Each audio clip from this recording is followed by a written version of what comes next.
তোমাদের জামাই না আমায় একটুও ভালোবাসে না ভাবি। ওনার চাহনি হাবভাব দেখলেই শুধু মনে হয় উনি আমার ওপর বেজায় বিরক্ত। ননদের কথাই বিরক্ত হয়ে চোখ মুখ কুঁচকে নিল শম্পা। ভাবির এমন মুখভঙ্গি দেখেও জ্যোতির কোনো ভাবান্তর হলো না। উদাস কণ্ঠে বলল, আমার কেন জানি মনে হয় আমাকে বিয়ে করতে উনি বাধ্য হয়েছেন। হয়তো কেউ জোর করে আমার সঙ্গে ওনার বিয়ে দিয়েছে। আচ্ছা ভাবি, উনি কি অন্য কাউকে ভালোবাসে? শম্পা এবার মুখ খুলল, কর্কশ কণ্ঠে বলল, তোর স্বামী কি বাচ্চা ছেলে নাকি? এত বড় ছেলেকে জোর করে বিয়ে দেওয়ার সাধ্য কার আছে শুনি? তাহলে উনি কেন আমার সঙ্গে ঠিক করে কথা বলে না? কেন আমায় ভালোবাসে না? বিয়ের 1 বছর হয়েছে, যতবার আসিস এই এক কথাই বারবার বলতে বলতে আমার কান নষ্ট করে দিচ্ছিস। আচ্ছা, এসব আমায় বলি কি লাভ? সরাসরি তোর স্বামীকে জিজ্ঞেস করলেই তো হয়। জ্যোতি মন খারাপ করে বলল, অনেকবার ভেবেছিলাম প্রশ্নগুলোর উত্তর জানতে চাইবো, কিন্তু ওনার সামনে গেলেই না আমার ভয় করে, সব কথা অগোছালো হয়ে যায়। শম্পা আর কথা বাড়ালো না, নিজের কাজে মন দিল। তরকারি কাটা শেষে রান্না বসালো চুলোয়। ভাবি নীরবতা দেখে জ্যোতি উঠে গেল সেখান থেকে। জোহরের আজান দিয়েছে, তাই গোসল সেরে নামাজ পড়তে গেল। নামাজ শেষে মায়ের ঘরে এলো। জাইদা খাতুন শুয়ে আছেন বিছানায়। কয়েক বছর ধরেই প্যারালাইজড হয়ে বিছানায় পড়ে আছেন তিনি। মুখ বেঁকে গেছে, একা একা চলাফেরাও করতে পারেন না। শুয়ে বসেই দিন কাটে ওনার। অস্পষ্ট শব্দে মেয়ের উদ্দেশ্যে প্রশ্ন করলেন, ওই বাড়ির কারো লাগে কি ঝামেলা হয়েছে? ফিরবি কবে? জামাই অহনা আহে নাই? জ্যোতি উদাস ভঙ্গিতে জানালার ধারে চলে গেল। গ্রিল ধরে দাঁড়িয়ে বাইরের দিকে দৃষ্টি স্থির করল। মায়ের প্রশ্নের উত্তরে বলল, কার সঙ্গে ঝামেলা হবে মা? আমি নামক মানুষটার অস্তিত্ব কি কারো কাছে আদৌ আছে? আর তোমার জামাই, ওনার তো অনেক কাজ মা, অনেক ব্যস্ত মানুষ উনি। ওনার ফেরার সময় কোথায়? ফোন দে একটা। জ্যোতি মুচকি হাসল, যেন হাসিতেই অনেক না পাওয়ার দুঃখ বেদনা ভর করেছে। চোখ দুটো হয়ে গেছে পানিতে টইটুম্বর। কাঠের আলমারির উপর রাখা বাটন মোবাইলটার দিকে একবার তাকিয়ে দৃষ্টি সরিয়ে নিল। ক্লাস 3তে পড়া এক বাচ্চা মেয়েকে 3 মাস টিউশন পড়ানোর টাকা দিয়ে এই মোবাইলটা কিনেছিল জ্যোতি, তাও আবার বিয়ের আগে। বর্তমান যুগে মোবাইল ছাড়া কি আর চলে? অ্যান্ড্রয়েড মোবাইল কেনার সামর্থ্য ছিল না জ্যোতির, তাই নিজের সামর্থ্য অনুযায়ী এই মোবাইলটাই কিনেছিল সে। অনেক দিন হয়েছে মোবাইলে রিচার্জ করা হয় না, রিচার্জ করার দরকারও হয় না। কার সঙ্গেই বা কথা বলবে? একটা সময় অনেক বান্ধবী ছিল জ্যোতির, কিন্তু সময়ের পরিক্রমায় এখন আর তাদের সঙ্গে যোগাযোগ নেই, তারাও খোঁজ নেয় না। তাই জ্যোতিও আগ বাড়িয়ে আর কথা বলে না তাদের সঙ্গে। চোখের কার্নিশ পেয়ে পানি গড়িয়ে পড়ল জ্যোতির। তার দৃষ্টি, তার মুখায়ব দেখে যে কেউই বুঝে ফেলবে তার মনে অনেক কষ্ট। সে দুঃখী একটা মেয়ে, কিন্তু কিসের এত দুঃখ তার? খোলা আকাশের দিকে তাকিয়ে জ্যোতি বলল, জানো মা, মাঝে মাঝে না আমার মনে হয় আমি সম্ভবত খুব ছোট্ট কিছুর জন্য মারা যাব। মেয়ের এমন কথাই আটকে উঠলেন জাইদা খাতুন। মায়ের দিকে না তাকিয়েই তার মুখে ফোটা আতঙ্কের ছাপ বুঝতে পারল জ্যোতি। বলল, আমি হয়তো মন খুলে কথা বলতে না পারার কারণে মারা যাব, হয়তো কোনো আবদার করতে না পারার কারণে মারা যাব, আমি হয়তো সামান্য একটু ভালোবাসার অভাবে মারা যাব মা। জাইদা খাতুনের মনটা ছটফট করে উঠল। মেয়ের উদ্দেশ্যে কিছু হয়তো বলতেই যাচ্ছিলেন, তখনই ঘরে আগমন ঘটে শম্পার। বিছানার এক পাশে খাবারের প্লেট আর গ্লাস রেখে বলল, মাকে খাবার আর ওষুধ খাইয়ে নিচে খেতে আয় জ্যোতি। আলগোছে চোখের পানি মুছে জানালার কাছ থেকে সরে এলো জ্যোতি। হাত ধুয়ে ভাত মাখিয়ে মায়ের মুখের কাছে এক লোকমা ধরতেই তিনি ভ্রু কুঁচকে প্রশ্নবিদ্ধ দৃষ্টিতে মেয়ের দিকে তাকালেন। ছোট থেকেই মায়ের চাহনি, অঙ্গভঙ্গি দেখেই মায়ের অব্যক্ত কথা বুঝতে পেরে যেত জ্যোতি। হেসে মায়ের উদ্দেশ্যে বলল, কিছু হয়নি মা, আমাকে নিয়ে চিন্তা করো না, আমি যে খুব সুখে আছি। জাইদা খাতুন নিশ্চিন্ত হলেন। পরক্ষণেই কিছু একটা মনে পড়ে গেল ওনার। প্রশ্ন করলেন, তাহলে এমন একটা কথা কেন বললি? ভেতরে হাজারো যন্ত্রণা দমিয়ে রেখে সবার সামনে কি সুন্দর হাসতে পারে জ্যোতি। সব সময় সবার সামনে ঠোঁটের কোণে নির্মল হাসি ঝুলেই থাকে তার। এই হাসির কারণেই হয়তো কেউ তার ভিতরের দহন টের পায় না। জ্যোতি উত্তরে বলল, এমনি বলেছি মা, এবার খেয়ে নাও তাড়াতাড়ি, আমার তো খিদে পেয়েছে নাকি। মেয়ের কথায় লজ্জা পেলেন জাহিদা খাতুন। প্যারালাইজড হওয়ার পর থেকেই কোনো কাজই তিনি করতে পারেন না, খাবারটাও খেতে পারেন না। বিয়ের আগে জ্যোতি এই দায়িত্বটি পালন করত, কিন্তু জ্যোতির বিয়ে হবার পর থেকে পুত্রবধূই ওনাকে নিজ হাতে খাইয়ে দেন, আর রাতে ছেলে বাড়ি ফিরে মায়ের প্রতি এই দায়িত্বটা পালন করে। প্লাস্টারহীন ছোট্ট একটা ইটের বাড়িতে থাকলেও দুবেলা ডাল ভাত খাওয়ার পরেও মনে ওনার কষ্ট নেই। এই ছোট্ট কুটিরেই যেন পৃথিবীর সকল সুখ এসে ঠাঁই করে নিয়েছে। জাহিদা খাতুনকে খাইয়ে ঘর থেকে বের হলো জ্যোতি। শম্পা খাবার বেড়ে রেখেছে, সেখানে বসেই নিজের ছোট ছেলে মিহাদকে খাইয়ে দিচ্ছে। জ্যোতিকে দেখেই মিহাদ বলে উঠল, মা মা, ফুপি আসছে। জ্যোতি পাটিতে বসলো। মিহাদের কথাগুলো এখনো সম্পূর্ণ স্পষ্ট আর শুদ্ধ হয়নি। শম্পা আরেক লোকমা খাবার তুলে মিহাদের মুখের দিকে ধরতেই মিহাদ মুখ সরিয়ে নিয়ে বায়না ধরে বলল, আমি ফুপির হাতে খাবো মা। ছেলের কথায় বিরক্ত হলো শম্পা, ধমক দিয়ে বলল। মায়ের কথা শুনল না মিহাদ, দৌড়ে এসে জ্যোতির কোলে বসল। জ্যোতি বলল, থাক না ভাবি, ও না হয় আজ আমার হাতে খাক, তুমিও খেতে বসো। শম্পা আর দ্বিমত করল না, প্লেটে ভাত দিয়ে নিজেই খেতে লাগলো, আর জ্যোতি যত্ন সহকারে মিহাদকে খাওয়াতে লাগলো। এক পর্যায়ে মিহাদ উঠে গেল, বলল, আর খাবো না, মুখ ধুইয়ে দাও ফুপি। পাশ থেকে একটি বাটি নিয়ে তার মধ্যে হাত ধুয়ে মিহাদের মুখ মুছিয়ে দিল জ্যোতি। মিহাদ দৌড়ে চলে গেল। জ্যোতি এবার নিজের খাওয়ায় মনোনিবেশ করলো। বারবার জ্যোতির দিকে আর চোখে তাকাচ্ছে শম্পা। ভাবির এমন চাহনি দেখে খাওয়ার ফাঁকেই জ্যোতি শোধালো, কিছু বলবে ভাবি? বলতে তো অনেক কিছুই চাই। বলো তাহলে। খানিকটা সময় নিয়ে শম্পা বলতে লাগলো, তোর ভাইয়ের ছোট্ট একটা মুদির দোকান, ওই মুদির দোকানে থেকে যা আয় হয় তাই দিয়ে মায়ের চিকিৎসা, ছেলে মেয়ে দুটোর লেখাপড়া আর সংসার চলে। মাহিদাও বড় হয়ে যাচ্ছে, বছর করলে ওকেও তো স্কুলে ভর্তি করতে হবে। তার উপর অনেক টাকা খরচ করে তোকে বিয়ে দিয়েছি। মানুষের কাছ থেকে ঋণ নিতে হয়েছে, সেই ঋণ এখনো পুরোপুরি শোধ করাই হয়নি। বাজারে দ্রব্যের দাম অনেক চড়া, একা হাতে তোর ভাইকে সংসার চালাতে কত হিমশিম খেতে হয়, সবই তো বুঝিস তুই। খাওয়া বন্ধ হয়ে গেল জ্যোতির। পূর্ণ দৃষ্টিতে তাকিয়ে আছে শম্পার দিকে। শম্পা আবারও বলল, দুদিন পর পর শ্বশুর বাড়ি ছেড়ে ভাইয়ের বাড়ি এসে পড়ে থাকতে হবে। সব সময় তো আর তোকে খালি হাতে পাঠাতে পারি না। এত কিছু কোত্থেকে জোগাড় করবো বলতো? খাওয়া থেমে গেল জ্যোতির। লজ্জা বোধ হচ্ছে তার। ভাবির থেকে দৃষ্টি সরিয়ে নিল। শম্পা বলল, আমার শ্বশুর তার বউ আর ছোট ছোট ছেলে মেয়ে রেখে ঠিকই আরেক জায়গায় বিয়ে করে নিয়ে শান্তিতে সংসার করছেন। সম্পত্তি তো দূরে থাক, ছেলে মেয়ের দায়িত্ব পর্যন্ত নিলেন না। মা কষ্ট করে তোদের বড় করেছে, তোর ভাই তোকে ভালো ঘরে বিয়ে দিয়েছে। বিয়ের পর শ্বশুর বাড়িই তো মেয়েদের আসল ঠিকানা। এভাবে এখানে পড়ে থাকলে আশেপাশের লোকজন তো মন্দ কথা বলবে। কাল তো পাশের বাড়ির চাচি সরাসরি জিজ্ঞেস করলেন যদি কি শ্বশুর বাড়ি থেকে একেবারে চলে এসেছে, জামাইকে ছেড়ে দিল নাকি ওকে। জ্যোতি নিশ্চুপ হয়ে আছে। শম্পা আবারও বলল, সময় থাকতে থাকতে নিজের সংসার নিজেই বুঝে নে। তোর স্বামীকে বল তোকেও যেন তার সঙ্গ করে নিয়ে যায়, অথচ তার শ্বশুর বাড়িতে পড়ে থাকবি কেন? তুই বলতে না পারলে আমি তোর ভাইকে বলে দিই, তোর শাশুড়ি কিংবা তোর স্বামীর সঙ্গে কথা বলতে বলি। জ্যোতি খাওয়া ছেড়ে উঠে দাঁড়ালো। জড়ানো কণ্ঠে বলল, দরকার নেই ভাবি, আমি আজ বিকালেই চলে যাব। কথাটি বলেই ঘরে চলে গেল জ্যোতি। চোখের পানি আর বাদ মানছে না। পৃথিবীতে সব সহ্য করা গেলেও কাছের মানুষের জীবনে বোঝা হয়ে থাকার মতো বড় দুঃখ কষ্ট হয়তো আর দ্বিতীয়টি নেই। জ্যোতি যখন জাহিদা খাতুনের গর্ভে বেড়ে উঠছিল, তখন জ্যোতির বড় ভাই জাহিদের বয়স ছিল মাত্র 6 কিংবা 7। ওদের বাবা ছিলেন একজন প্রবাসী।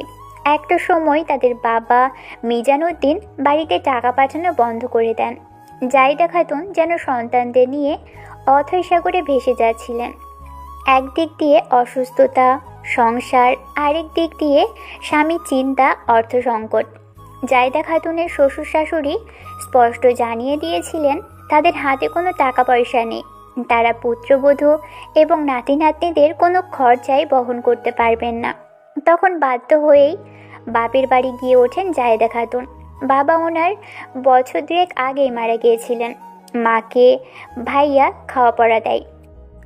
বোনের এমন অবস্থায় জায়েদা খাতুনের ভাইরা স্পষ্ট বলে দিয়েছিল ওনারা বোনের দায়িত্ব নিতে পারলেও বোনের সন্তানের দায়িত্ব নিতে পারবেন না। তখন বাপের বাড়ি থেকে পাওয়া সামান্য ওয়ারিশটুকু বিক্রি করে দিতে চাইলেন জায়েদা খাতুন, কিন্তু ভাইয়া এসে বাধা দেয় তাকে। শেষে ভাইদের সঙ্গে লড়াই করে এলাকার গণ্যমান্য ব্যক্তিদের সাহায্যে ওয়ারিশ বিক্রি করে মেয়েকে দুনিয়ার আলো দেখান তিনি। ছেলে মেয়েদের লালন পালন করতে থাকেন তিনি। বছর চারেক পর মিজানুদ্দিন দেশে ফিরেন। লোকমুখে স্বামীর ফেরার কথা শুনে ছেলে মেয়ে সহ শ্বশুরবাড়িতে ফিরে যান জায়েদা খাতুন, কিন্তু সেখানে গিয়েই মাথায় পাঁচ পড়ে ওনার। মিজানুদ্দিন এক বিদেশি মহিলাকে নিয়ে বাড়ি ফিরেছেন। মহিলাটি নাকি ওনার স্ত্রী। জাবেদা খাতুন যখন এর প্রতিবাদ করে তখন ওনার শ্বশুর শাশুড়ি আর ননদরা মিলে মিথ্যা অপবাদ দিয়ে বাড়ি ছাড়া করে ওনাকে। ছেলে মেয়েদেরকে তাদের বাবা ত্যাগ করতে পারলেও মা জায়েদা খাতুন ত্যাগ করতে পারেননি। তিনি ছিলেন মোটামুটি শিক্ষিত একজন নারী। সন্তানদের নিয়ে শহরে চলে আসেন। ছোট্ট একটা টিনের বাড়িতে একটা ঘর ভাড়া নিয়ে গার্মেন্টসে চাকরি শুরু করেন। জাহিদ যখন এইচএসসি পাশ করে বিশ্ববিদ্যালয়ে ভর্তি হওয়ার চিন্তা করছিল তখনই জায়েদা খাতুন স্ট্রোক করেন। অফিসের লোকেরা হাসপাতালে ভর্তি করেন ওনাকে। ডান পাশ প্যারালাইজড হয়ে যায় ওনার। তারপর মা বোনের সব দায়িত্ব জাহিদের নিজ কাঁধে তুলে নেয়। মায়ের জমানো টাকা দিয়ে গ্রামে ফিরে হাঁস মুরগির ব্যবসা শুরু করে। প্রথম ভালোই লাভ হচ্ছিল তার। লাভের টাকায় 3 রুমের একটা ইটের বিল্ডিং তৈরি করে ভাড়া বাড়ি থেকে নিজেদের বাড়িতে ওঠে। তারপর শম্পাকে বিয়ে করে, কিন্তু হঠাৎ করেই এক অসুখে আক্রান্ত হয়ে ফার্মের হাঁস মুরগি মারা যেতে থাকে আর জাহিদ ব্যবসায় লস খায়। তারপর বাজারে একটা মুদি দোকান ভাড়া নেয়। ধার দেনা করে ভালো একটা পরিবারে বোনের বিয়ে দেয়। এই মুদির দোকান চালিয়েই ধারকৃত অর্থ পরিশোধের পাশাপাশি এখন সংসার চালায় জাহিদ। বোরখা হিজাব পরে তৈরি হয়ে নিল জ্যোতি। মায়ের ঘরে এলো বিদায় নেওয়ার জন্য। জায়েদা খাতুন ঘুমোচ্ছেন। ঔষধগুলো সেবন করার পর আর তিনি জেগে থাকতে পারেন না। মায়ের আর ঘুম ভাঙালো না জ্যোতি। 2 চোখ ভরে মাকে দেখে ব্যাগ হাতে বের হলো ঘর থেকে। শম্পা পিছন থেকে বলল, আমরা সব সময় তোর ভালোই চাই। এটা তোর নিজের বাড়ি, যখন ইচ্ছে তখন তুই এখানে আসতে পারিস, কিন্তু তাই বলে নিজের সংসার ফেলিয়ে যখন তখন তো আর এসে থাকা উচিত নয় বল। হাসি। কোনো দিকেই না তাকিয়েই বিদায় নিয়ে বাড়ি থেকে বের হলো জ্যোতি। ভাইয়ের বাড়ি থেকে জ্যোতির শ্বশুর বাড়ির দূরত্ব প্রায় 1-1.5 ঘন্টার মতো। শম্পা দীর্ঘশ্বাস ফেলে ঘরে চলে গেল। সন্ধ্যার সময়ই বাড়িতে ফিরে এসেছে জাহিদ। হাত মুখ ধুয়ে বসার ঘরে বসলো। মিহাদ দৌড়ে এসে জাহিদের কোলে চড়ে বসলো। বাবা, আমার মজা কই?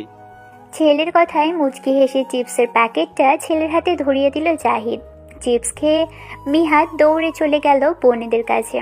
শম্পা পানির গ্লাস স্বামীর হাতে দিয়ে প্রশ্ন করল, কি ব্যাপার, আজ তাড়াতাড়ি চলে এলে যে? এমনেই চলে এসেছি। তা জয়তি কই? মায়ের ঘুম ভেঙেছে? না, শুয়ে আছেন মা, আর জ্যোতি ফিরে গেছে শ্বশুরবাড়ি। জাহিদের কপালে সূক্ষ্ম কয়েকটি ভাঁজ পড়ল। বলল, কালও তো বললো এখানে আর কিছুদিন থাকবে, তাহলে হুট করে চলে গেল কেন? আমি যেতে বলেছি। কিছুটা অবাক হলো জাহিদ। প্রশ্ন করল, তুমি চলে যেতে বলেছো? কেন বলেছো? শম্পা মুখ ভার করে উত্তর দিল, মাসের অর্ধেক সময় ভাইয়ের বাড়ি পড়ে থাকলে নিজের সংসার চালাবে কি? আর তুমি বা কি বলো? বোনের বিয়ে দিয়েছো বলে কি বোনের প্রতি সব দায়িত্ব শেষ? কেন, আমি আবার কি করলাম? কি করলাম মানে? জ্যোতির বিয়ে দেওয়ার সময় ও শ্বশুর শাশুড়ি বলেছিল শোভন যেখানে থাকে বিয়ের পর জ্যোতিকেও নাকি তার সঙ্গে সেখানেই নিয়ে যাবে। অথচ বিয়ের 1 বছর পার হয়ে গেল, কই জ্যোতিকেও তো নিল না। জাহিদ চোখ মুখ কুঁচকে নিল। বলল, বাদ দাও তো সব, ওদের পরিবারের ব্যাপার ওরা বুঝে নেবে। ওদের পরিবারের ব্যাপার মানে? ওর সঙ্গে আমাদের জ্যোতির জীবন জড়িয়ে আছে। যা করার এক্ষুনি করো, বেশি দেরি হয়ে গেলে দেখো আবার যেন তোমাদের মতো অবস্থা না হয় মেয়েটার। তোমার বাবার কালের কোনো জমি জমা নেই যে মায়ের মতো যদি এসেও ওয়ারিশ পিছে জীবন চালাবে। কথাগুলো বলেই মুখ বাঁকিয়ে চলে গেল শম্পা। জাহিদ এবার সত্যিই চিন্তায় পড়ে গেল। ওহ, ফিরেছো তাহলে। এদিকে আমি তো ভাবলাম একেবারে ভাইয়ের বাড়িতেই চলে গেছো, আর হয়তো ফিরবেই না শ্বশুর বাড়িতে। সবেমাত্র বাড়ি পৌঁছেছে জ্যোতি। হলঘর পার হওয়ার সময় শাশুড়ির কথাই পথিমধ্যে থমকে দাঁড়ালো সে। আনোয়ারা বেগম এগিয়ে এলেন, প্রসঙ্গ বদলে আদেশের সুরে বললেন, আধা ঘন্টার মধ্যে এসে বাইরের পোশাক ছেড়ে রান্নাঘরে এসো। জ্যোতি দুদিকে মাথা নাড়িয়ে আচ্ছা মা বলে ঘরে চলে গেল। আনোয়ারা বেগমও চলে গেলেন রান্নাঘরে। কপালে হাত রেখে চোখজোড়া বন্ধ করে বিছানায় আজ শোয়ার মতো করে বসে আছে শোভন। ঘরের ভিতরে স্বামীকে দেখে চমকে গেল জ্যোতি। শুকনো ঢোক গিলে শব্দহীন পায়ে ভিতরে প্রবেশ করল। ব্যাগটি মেঝেতে রেখে আলমারি থেকে কাপড় বের করে বাথরুমে ঢুকল। কারো উপস্থিতি টের পেয়ে চোখ মেলে তাকালো শোভন। মেঝেতে কাপড়ের ব্যাগ দেখতে পেল। বাথরুম থেকে পানির শব্দ আসছে। প্রতিক্রিয়াহীনভাবেই পূর্বের ন্যায় আবারও চোখ বন্ধ করে নিল। পোশাক বদলে বাথরুম থেকে বের হলো জ্যোতি। আর চোখে শোভনকে দেখে নিল। তারপর বাইরের কাপড়গুলো ব্যালকনিতে মেলে দিয়ে ঘর থেকে চলে গেল। চেয়ারের মধ্যে শরীর ছেড়ে বসে আছে আনোয়ারা বেগম। খানবাড়ির বর্তমান কর্ত্রী তিনি। বিশাল বড় বাড়ি। বাড়ির সঙ্গে সঙ্গে বাড়ির সদস্য সংখ্যাও অনেক। এক কথায় যৌথ পরিবার। বাড়ির 3 জন বউয়ের মধ্যে 2 জন রাতের খাবার প্রস্তুত করছে, আর একজন সবার জন্য চা নাস্তা তৈরি করছে। রান্নাঘরের দরজার ধারে বসে সেসব তদারকি করছেন আনোয়ারা বেগম। জ্যোতি শাশুড়ির সামনে এসে মাথা নিচু করে দাঁড়ালো। নরম কণ্ঠে শোধালো, আমি কি করব মা, যদি বলতেন। আনোয়ারা বেগম কাঁসার বাটিতে পানের পিক ফেলে উত্তরে বললেন, মেজবের কাছ থেকে তোমার আর শোভনের নাস্তা নিয়ে ঘরে যাও। এখন এটাই তোমার কাজ। আমি এখন নাস্তা করব না মা, আমি বরং এলিনাকে রান্নার কাজে সাহায্য করি। রেশমা না হয় ওনাকে নাস্তা দিয়ে আসবে। রেগে গেলেন আনোয়ারা বেগম। রাগ প্রকাশ না করে স্বাভাবিকভাবেই বললেন, সংসারে পা দিলা এই তো কয়দিন, এখনই শাশুড়ির মুখে মুখে কথা বলা শিখে গেছো? আনোয়ারা বেগমের শান্ত গলায় বলা কথাটি কানে যেতেই ভয় পেয়ে গেল জ্যোতি। আনোয়ারা বেগম এবার ধমক দিয়ে বললেন, এই কয়দিন যে ভাইয়ের বাড়িতে ছিলে তখনও কিন্তু খান বাড়িতে রান্না বান্না খাওয়া দাওয়া চলেছে, তাই শাশুড়ির উপর কথা বলার দুঃসাহস আর দেখিও না। যা বলেছি তাই করো। কথার অবাধ্যতা আমার মোটেও পছন্দ নয়। জ্যোতি আর কিছু বলার সাহস পেল না। রান্নাঘরের ভিতরে ঢুকলো। এ বাড়ির মেজ বউ নীলা একটা ট্রেতে 2 কাপ চা আর চানাচুর বিস্কিট সাজিয়ে জ্যোতির হাতে দিল। জ্যোতি ট্রে নিয়ে ঘরের দিকে হাঁটা ধরল। আনোয়ারা বেগমের ছোট যা আবেদা বেগমের একমাত্র পুত্রবধূ হচ্ছে নীলা। আনোয়ারা বেগমের 2 ছেলে 2 মেয়ে। একটা মেয়ে সবে ক্লাস 10-এ পড়ে, আরেকটা মেয়ের বিয়ে হয়ে গেছে। তার ঘরে একটা ছেলেও আছে। শোভন হচ্ছে ওনার বড় ছেলে। ঘরে প্রবেশ করলো জ্যোতি। শোভন আগের মতোই শুয়ে আছে।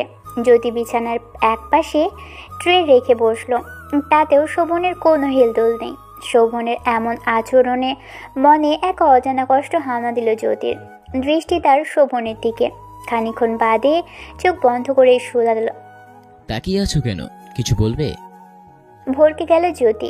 একটা প্রশ্ন মাথায় এলো। ওনার তো চোখ বন্ধ, তাহলে জানলেন কিভাবে আমি যে ওনার দিকে তাকিয়ে আছি? ভাবনার মধ্যে শোভন আবারও বলল, কি হলো? মা নাস্তা পাঠিয়েছেন। রেখে চলে যাও, এভাবে তাকিয়ে থাকতে হবে কেন? লজ্জা পেল জ্যোতি। নিজের চায়ের কাপটা হাতে নিয়ে বসা থেকে উঠে বেলকনিতে চলে গেল। ঘড়িতে এখন সন্ধ্যা 7টা বেজে 4 মিনিট।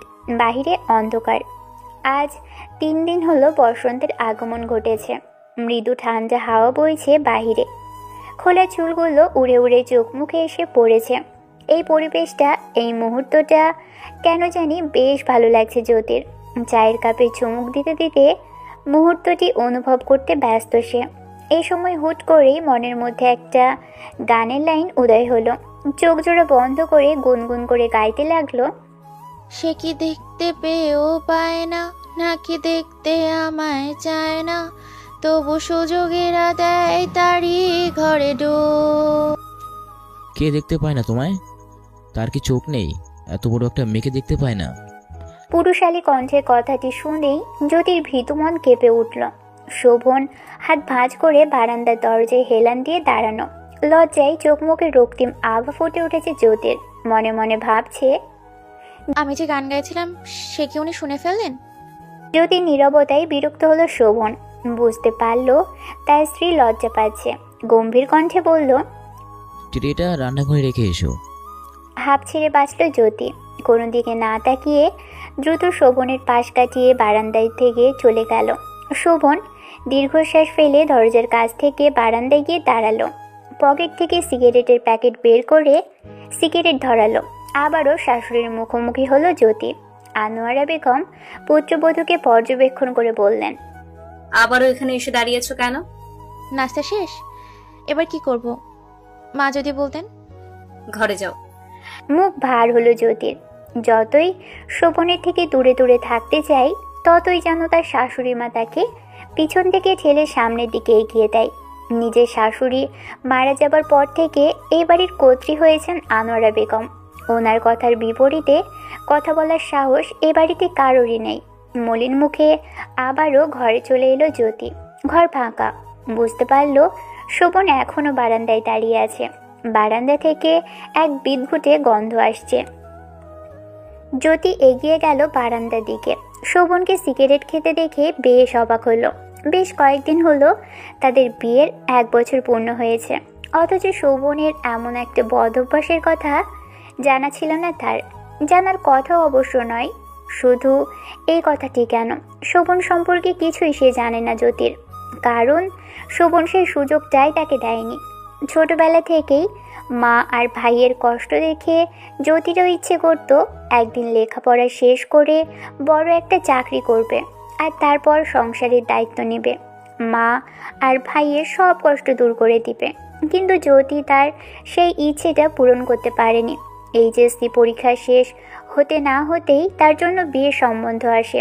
ছেলে এবং ছেলের পরিবার ভালো হওয়ায় জাহিদা দেরি করতে চায়নি।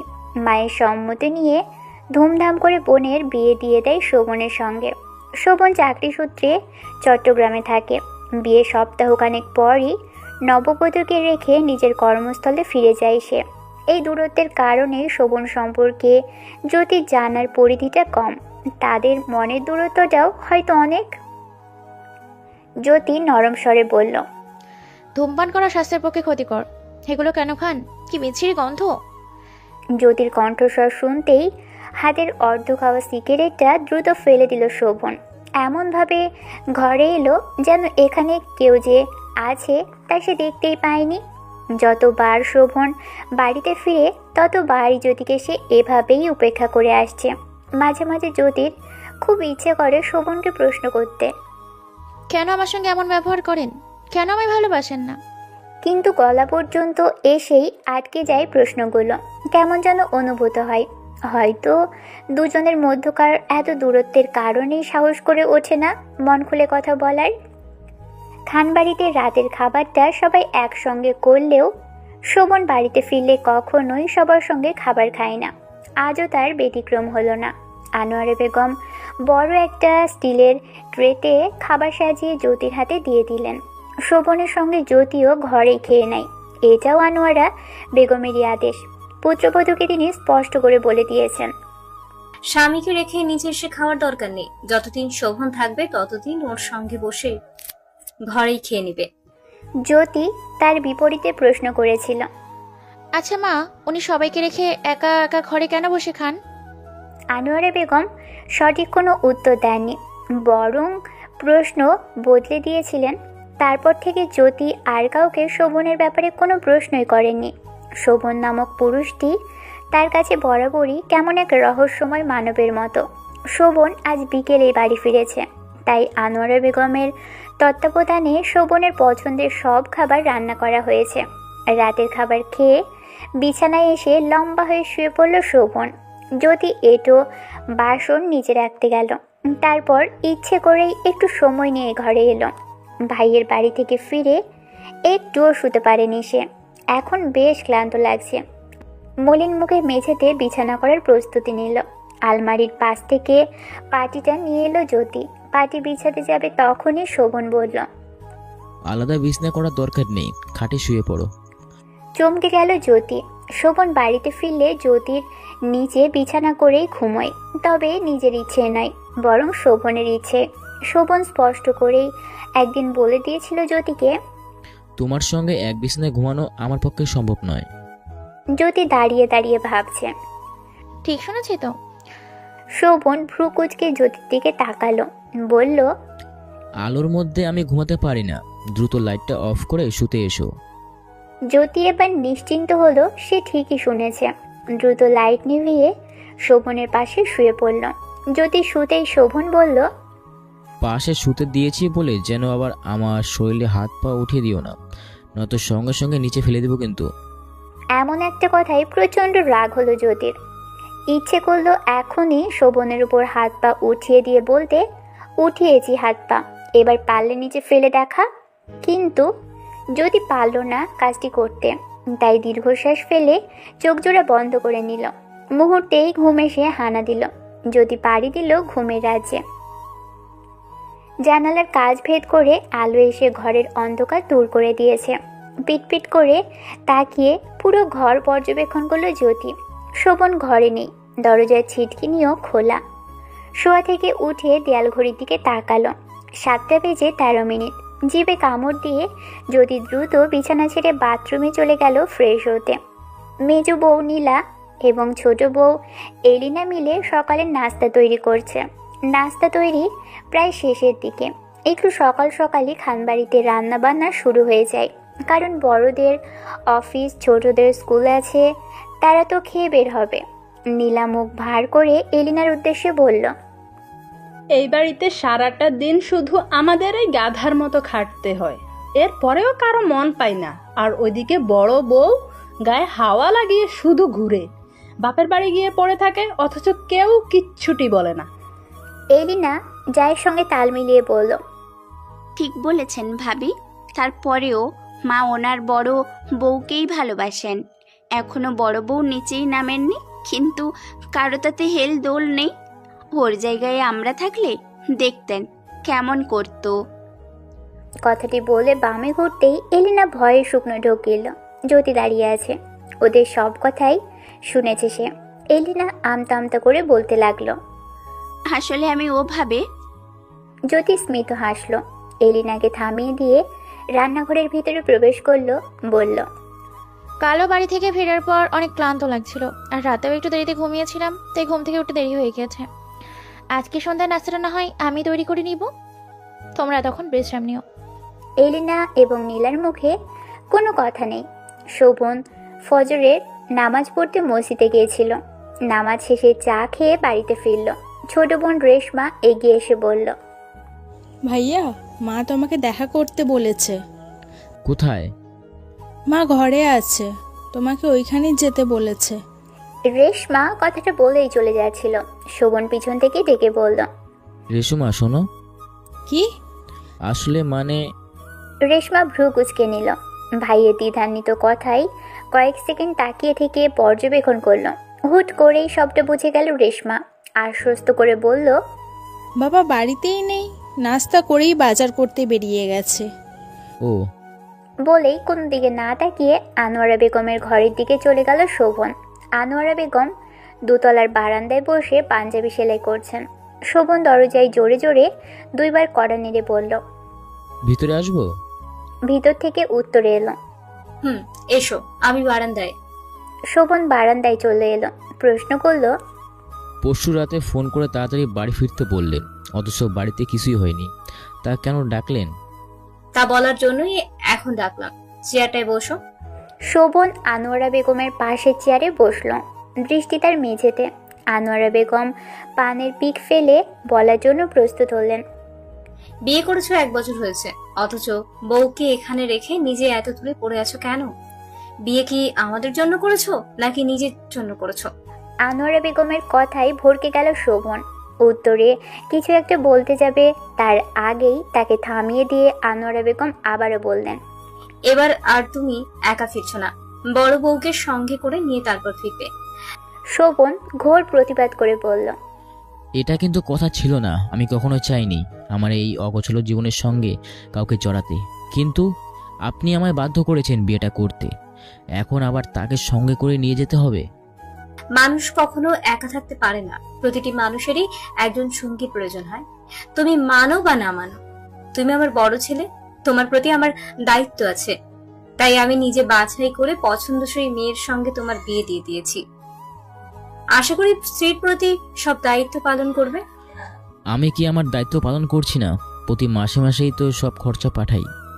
খরচ পাঠালেই কি স্ত্রীর সব দায়িত্ব পালন হয়ে যায়? একটা মেয়ে কখনো খাওয়া পড়ার জন্য বিয়ে করে একটি ছেলের হাত ধরে অচেনা সংসারে একেবারের জন্য চলে আসে না। অতীত ভুলে যেও না, তুমি কিন্তু তোমার বাবার পথে অবলম্বন করছো। বাবার মতো হয়েও না, জীবনে অনেক আফসোস করতে হবে। বসা থেকে উঠে ঘর থেকে চলে গেলেন আনোয়ারা বেগম। শোভন বিধ্বস্ত দৃষ্টিতে তাকিয়ে আছে বাহিরের দিকে। আনোয়ারা বেগমের শেষ কথাটুকু এখনো কানে বাজছে, বাবার মতো হইও না, জীবনে অনেক আফসোস করতে হবে। শোভন আনমনে বলে উঠল। আমি বাবার পথেই যাচ্ছি।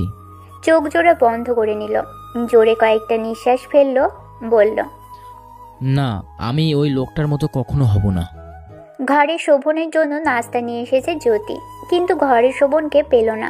বিছানায় নাস্তা রেখে বের হওয়ার জন্য পিছনে ঘুরতেই কারোর সঙ্গে ধাক্কা খেল। কপাল ঘষে তাকাতেই শোভনকে দেখতে পেল। শোভন কিছু না বলেই পাশ কাটিয়ে বাথরুমে চলে গেল। জ্যোতিও আর দাঁড়ালো না, চলে গেল নিচে। রোজকার মতো আজও বসে বসে রান্নাবান্নার তদারকি করছেন আনোয়ারা বেগম। নীলা, এলিনা এবং আনোয়ারা বেগমের যা মাসুরা বেগম দুপুরের রান্নার আয়োজন করছেন। কাজের মধ্যেই আনোয়ারা বেগম বলতে লাগলেন, যখন আমি এবারে বউ হয়ে আসি তখন এই খান বাড়ির সদস্য সংখ্যা ছিল অনেক বেশি। তার মধ্যে আমার ননদ ছিলেন 4 জন। দুদিন পর পর কেউ না কেউ স্বামী সন্তান নিয়ে চলে আসতো এ বাড়িতে। আমি এই বাড়িতে আসার পর আমার শাশুড়ি রান্নাঘরের ধারে কাছেও ঘেঁচতেন না, এমনকি বাড়িতে কোনো কাজের লোকও ছিল না। একা হাতে সব দিক আমাকেই সামলাতে হতো। কাজে ভুল হলে তো এই হল ঘরে বিশাল মিটিং বসতো। তোমাদের মতো মাসে 2বার বাপের বাড়িতে যাওয়া তো দূরে থাক, বছরে একটা দিনের জন্য যেতে পারতাম না। অসুস্থ হলেও সেবা করার কেউ ছিল না। অসুখ নিয়েই রোজকার মতো সব কাজ করতে হতো। এখন যেমন বাড়িতে নিয়ম আছে, রাতে পুরুষরা ফেরার পর তাদের খাওয়া শেষে হলে বউরা খাবে, তখনও ঠিক সেই নিয়মই ছিল। কিন্তু সন্ধ্যায় তোমাদের মতো আমরা নাস্তা করতে পারতাম না। বিকেল হলেই ক্ষুধা লাগতো, তারপরেও সেই রাত 9:30, 10টা পর্যন্ত অপেক্ষা করতে হতো। শাশুড়ির পর আমি হলাম বাড়ির কর্ত্রী। শাশুড়ির করা নিয়ম কিছুই বদলায়নি, শুধু তার সঙ্গে কিছু নিয়ম যোগ করে দিয়েছি। সন্ধ্যায় সবার জন্য নাস্তার ব্যবস্থা করেছি, যাতে ক্ষুধা নিবারণ হয়। একজন বউয়ের উপর সব কাজ চাপিয়ে দেয়নি, বরং সবাইকে তাদের কাজ ভাগ করে দিয়েছি। ঘরদোর পরিষ্কার, কাপড় ধোয়ার জন্য মানুষ রেখেছি। কেউ অসুস্থ হলে মায়ের মতো তাকে যত্ন করি। তারপরেও তোমাদের মনে এত হিংসা কোত্থেকে উদয় হয়?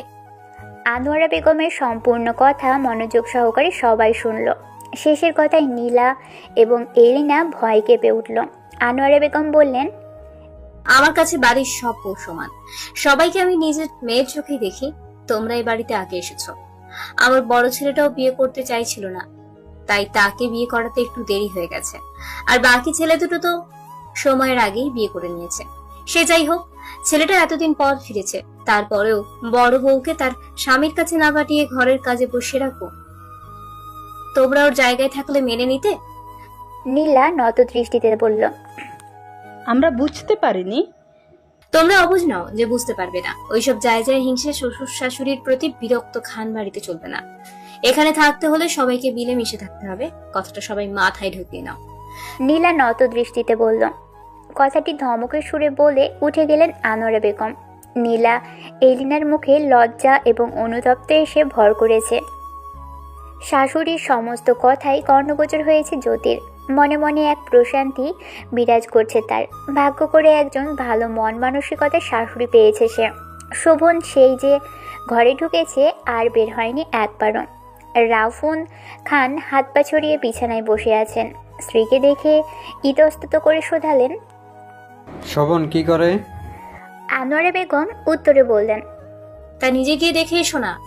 রাউফুন খানের মুখখানা চুপসে গেল। খানিকক্ষণ নীরব থেকে আবারও বললেন, এবার তো নিশ্চয়ই কিছুদিন থাকবে, তাই না? কি জানি, কিছু তো বললো না এই ব্যাপারে। রাউফুন শিকদার দীর্ঘশ্বাস ফেললেন। পূর্বের মতো আবারও চুপচাপ বসে রইলেন। অফিস থেকে বাড়ি ফিরেছে সাফিন। রাউফুন খান এবং আনোয়ারা বেগমের ছোট ছেলে হচ্ছে সাফিন খান, অর্থাৎ এলিনার হাজব্যান্ড। স্বামীকে ফিরতে দেখেই শরবত হাতে ঘরে হাজির হলো এলিনা। তাদের 3 বছরের ছোট্ট মেয়ে ইমা বাবাকে দেখে দৌড়ে এলো। সাফিন মেয়ের দিকে তাকিয়ে মুচকি হেসে বলল, আমার মাটা আজ জেগে আছে দেখছি, তা ব্যাপার কি? ইমা অভিমানী কণ্ঠে অস্পষ্ট শব্দে বলল, আম্মু মারছে। সাফিন ভ্রু কুঁচকে ফেলল। স্ত্রীর দিকে তাকিয়ে গম্ভীর কণ্ঠে বলল, কি ব্যাপার এলিনা, তুমি আমার মেয়েকে মেরেছো কেন? এলিনা শরবতের গ্লাস সাফিনের হাতে দিয়ে বলল, মেরেছি তো, সেই দুপুরে গোসল করতে গিয়ে পানি নিয়ে খেলছিল। পানি নিয়ে খেললে ঠান্ডা লেগে যাবে না বলো তো, তাই মেরেছি। সাফিন এক চুমুকে গ্লাসটি শরবত খেয়ে নিল। মেয়ের দিকে তাকিয়ে বলল, হ্যাঁটা তো ঠিক নয় মা, আম্মুর কথা না শুনলে তো মায়ের খেতেই হবে। আম্মু যা বলবে তাই শুনবে, ঠিক আছে? ইমা ওপর নিচ মাথা নাড়ালো। সাফিন আবারও মুচকি হাসল। সাফিন এবং এলিনা ছিল সমবয়সী। এলিনার বাবা তার বিয়ে ঠিক করেছিল অন্য কোথাও, তাই সেদিনই সাফিন এলিনা বাড়ি থেকে পালিয়ে গিয়ে সবার মতে বিয়ে করে নেয়। ছেলের এমন একটা কাজে রাউফুন খান ছেলে এবং ছেলের বউকে বাড়ি থেকে বের করে দিয়েছিলেন।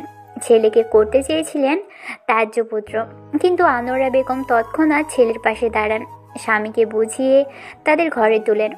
একটা সময় এলিনার পরিবারও তাদের বিয়েটা মেনে নেয়। একমাত্র শোভনের পছন্দ কিংবা ভালোবাসার কোনো মানুষ ছিল না। লেখাপড়ার কারণে সেই ছোটবেলা থেকেই পরিবার থেকে দূরে থেকেছে শোভন। চট্টগ্রাম বিশ্ববিদ্যালয় থেকে মাস্টার্স শেষ করে ওখানে একটা প্রতিষ্ঠানে চাকরি নেয়। আনোয়ারা বেগম বারবার বিয়ের কথা বলার পরেও তার এক উত্তরই ছিল, আমি এখন বিয়ে করছি না, তাই এই ব্যাপারে আর কখনো কথা শুনতে চাই না আমি। কারোর জন্যই কারো জীবন থেমে থাকে না। শেষে বাধ্য হয়ে আনোয়ারা বেগমের নির্দেশে আবেদা বেগম নিজের ছেলে ইমরানের বিয়ে দেওয়ার চিন্তাভাবনা করেন। নীলাকে ইমরান আগে থেকেই পছন্দ করত। মায়ের কাছে নিজের পছন্দের কথা বলতেই আবেদা বেগম নীলাকে ছেলের বউ করে ঘরে তুলেন। একসময় বাড়িতে আসাও বন্ধ করে দেয় শোভন। এদিকে বড় ছেলে চিন্তায় রাউফুন খান এবং আনোয়ারা বেগমের চিন্তার শেষ নেই। ছেলের মতের কোনো তোয়াক্কা না করেই ঘটকের সাহায্যে পাত্রী দেখতে বেরিয়ে পড়েন। অবশেষে জ্যোতিকে পছন্দ হয় ওনার। বিয়ের দিন তারিখ ঠিক করে নানান অজুহাত দেখিয়ে শোভনকে ডেকে আনেন বাড়িতে। এই নিয়ে অবশ্য শোভন রাগারাগিও করেছিল, কিন্তু পরিশেষে বাধ্য হয়েই বিয়ের পিঁড়িতে বসতে হয় তাকে। সন্ধ্যার নাস্তা জ্যোতির হাতে দিয়ে আনোয়ারা বেগম বললেন, নিজের সব জামা কাপড় প্রয়োজনীয় জিনিসপত্র ব্যাগে ভরে রেখো। জ্যোতি ভ্রু কুঁচকে প্রশ্ন করল, কেন মা? তোমার একরোখা জেদি স্বামীর তো আবার মিনিটে মিনিটে ইচ্ছে বদলায়। কখন আবার এসে বলবে আজই ফিরে যাব, তখন তো আর সব গোছকাজ করা সম্ভব হবে না। কিন্তু মা, আমি কেন ব্যাগ গোছাবো? কারণ তুমি শোভনের সঙ্গে ওখানে যাচ্ছ। চমকে গেল জ্যোতি, বলল, আমি? আনোয়ারা বেগম উত্তরে বললেন, হ্যাঁ, নিজের স্বামী সংসার এখনই বুঝে নেওয়ার সময়। দুজনে দুই প্রান্তে পড়ে থাকলে আর যাই হোক সংসার হয় না। নিজের ওই ছোট্ট সংসারটা নিজেদের হাতে সাজিয়ে নিও। কোনো সমস্যা হলে আমি তো আছি, আমাকে বলবে, আমি সব সমস্যার সমাধান করে দিব। এখন যাও, গুছিয়ে নাও সব। জ্যোতি সেখান থেকে প্রস্থান করলো। মনে মনে বলল, আমি ঠিক শুনেছি তো? আমি ওনার সঙ্গে যাব? আজ অনেকদিন পর মনের ভিতরে আনন্দ এবং ভালো লাগা কাজ করছে তার। হুট করে একটা প্রশ্ন এলো মাথায়। গতকাল ফেরার পর থেকে সবকিছু স্বপ্নের মতো লাগছে। আচ্ছা ভাবি, সত্যি সত্যি ভাইয়াকে বলে মায়ের সঙ্গে কথা বলেছে? এই জন্য কি মা ওনাকে ডেকে এনেছেন? ভাবতে ভাবতেই ঘরে চলে এলো জ্যোতি। বিছানার খাবারের ট্রে রাখলো। শোভন খাচ্ছে আর মোবাইল টিপছে। জ্যোতি ইতস্তত করে বলল, আপনার মোবাইল একটু দিবেন, ভাবির সঙ্গে কথা বলতাম। শোভনের কপালে কয়েকটা ভাঁজ পড়ল। প্রশ্ন করল, তোমার মোবাইল কোথায়? আছে, কিন্তু রিচার্জ করা নেই। ও। জ্যোতির দিকে মোবাইল এগিয়ে দিল শোভন। জ্যোতি মোবাইল নিয়ে ব্যালকনিতে চলে এলো। নাম্বার মুখস্থ ছিল বিধায় কল দিল শম্পার নাম্বারে। একবার রিং হতেই কল রিসিভ হলো। অপর পাশ থেকে শম্পা প্রশ্ন করল, হ্যালো, কে বলছেন? ভাবি, আমি জ্যোতি বলছি। শম্পা ঠোঁটের কোণে হাসি ফুটল, প্রশ্ন করল, এটা আবার কার নাম্বার? তোমাদের জামাইয়ের। সে ফিরল কবে? গতকাল। ও আচ্ছা ভাবি, তুমি কি ভাইকে কিছু বলেছিলে? কি বলবো? ওনার সঙ্গে আমার যাওয়ার ব্যাপারে। তুই না বলতে নিষেধ করলি, তাই আর বলিনি। ও। আরও কিছুক্ষণ দুজনে কথা বলল। জ্যোতি নিজেই কলকেটি দিয়ে ঘরে এসে শোভনের দিকে মোবাইলটা এগিয়ে দিল। শোভনের নাস্তা করা শেষ, মুখে চিন্তার ছাপ। বসা থেকে উঠে ঘরের বাহিরে চলে গেল। জ্যোতি নিজেও নাস্তা করে নিল। তারপর শাশুড়ির নির্দেশ মতো নিজের কাপড় এবং প্রয়োজনীয় জিনিসপত্র ব্যাগে গোছাতে লাগলো। আবেদা বেগমের মা এসেছেন বাড়িতে।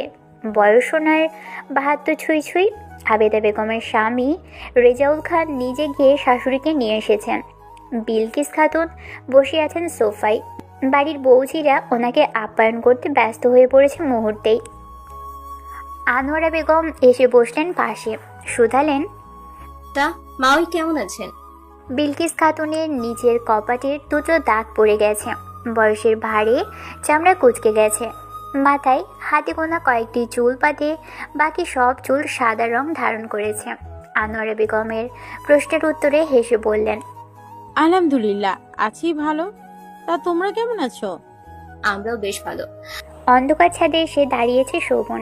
কাউকে বারবার ফোন করছে, মুখে বিরক্ত নিয়ে ফোন দিয়েই যাচ্ছে। বেশ কিছুক্ষণ বাদে কল রিসিভ হলো। শোভন রাগ নিয়ে চাপা স্বরে বলল, কল ধরতে এতক্ষণ লাগে? অপর পাশ থেকে উত্তর এলো, রাগ করিস না, মোবাইল সাইলেন্ট ছিল। আমিও অফিসে ছিলাম। কাজের সময় ফোন ধরলে বস কেমন করে জানিস তো। আচ্ছা শোন, আমার জন্য একটা ফ্ল্যাটের ব্যবস্থা করে দিতে পারবি? হঠাৎ ফ্ল্যাট দিয়ে কি করবি? ফ্ল্যাটে মানুষ কি করে? তোকে তো অফিস থেকে থাকার জন্য ব্যবস্থা করে দিয়েছে। ওখানে আর থাকবো না, আমি একা নই, আমার ওয়াইফ আমার সঙ্গে ফিরবে। এখন থেকে আমার সঙ্গেই থাকবে। তাই আর্জেন্ট তুই ভালো দেখে অফিস থেকে বাড়ি পর্যন্ত যাতায়াত সুবিধা দেখে ফ্ল্যাট ভাড়া কর। আমি এসে টাকা দিয়ে দেবো। এ তো ভালো খবর। টাকা নিয়ে সমস্যা নেই, তুই শুধু ভেবে নে কাজটা কমপ্লিট। এবার যেন শোভন হাঁপ ছেড়ে বাঁচল। কাজ শেষ করে হইচই শব্দে নিচে নেমে এলো জ্যোতি। বিলকিস খাতুনকে দেখে এগিয়ে গেল তাদের কাছে। যদি বিলকিস খাতুনকে প্রথম এবং শেষ যেদিন দেখেছিল, সেদিন খানবাড়িতেও নতুন বউ হিসেবে ছিল তার প্রথম দিন। জ্যোতিকে দেখে ভ্রু কুঁচকে নিলেন বিলকিস খাতুন, বললেন, ও শোভনের বউ না? আবেদা বেগম বললেন, মুখ ভুলবো কেন, আগের থেকে চেহারার পরিবর্তন হয়েছে অনেক। তার উপর সেই যে বিয়ের সময় দেখেছিলাম, এর মাঝে তো আর দেখাই হয়নি। তা নাতি বউ কেমন আছো? জ্যোতি হেসে উত্তর দিল, আলহামদুলিল্লাহ ভালো। আপনি? কথাটির উত্তর দেওয়ার প্রয়োজন বোধ করলেন না বিলকিস খাতুন। কপাল কুঁচকে সবার মধ্যেই উটকো একটা কথা বলে ফেললেন, তা ছোট দুই বউয়ের পোলাপাইন তো দেখি হাঁটা শিক্ষা গেছে, কিন্তু বড় বউয়ের খবর কি? বাচ্চা কাচ্চা হয় না কেন? বউয়ের কি কোনো সমস্যা আছে নাকি? বিলকিস খাতুনের এমন একটা কথাই চমকে গেল উপস্থিত সবাই। অপ্রস্তুত হয়ে গেল জ্যোতি, মলিন হয়ে গেল মুখখানা। এমন একটা কথায় কি উত্তর দিবে বুঝতে পারছে না। আনোয়ারা বেগমের মুখেও আধার নেমে এসেছে। দোতলার বারান্দা থেকে হলঘর সম্পূর্ণ দেখা যায়। ছাদ থেকে নেমে ঘরে যাওয়ার সময় নিচে দৃষ্টি পড়ে শোভনের। নিচে সবার ভিড় দেখে একটু দাঁড়িয়েছিল সে।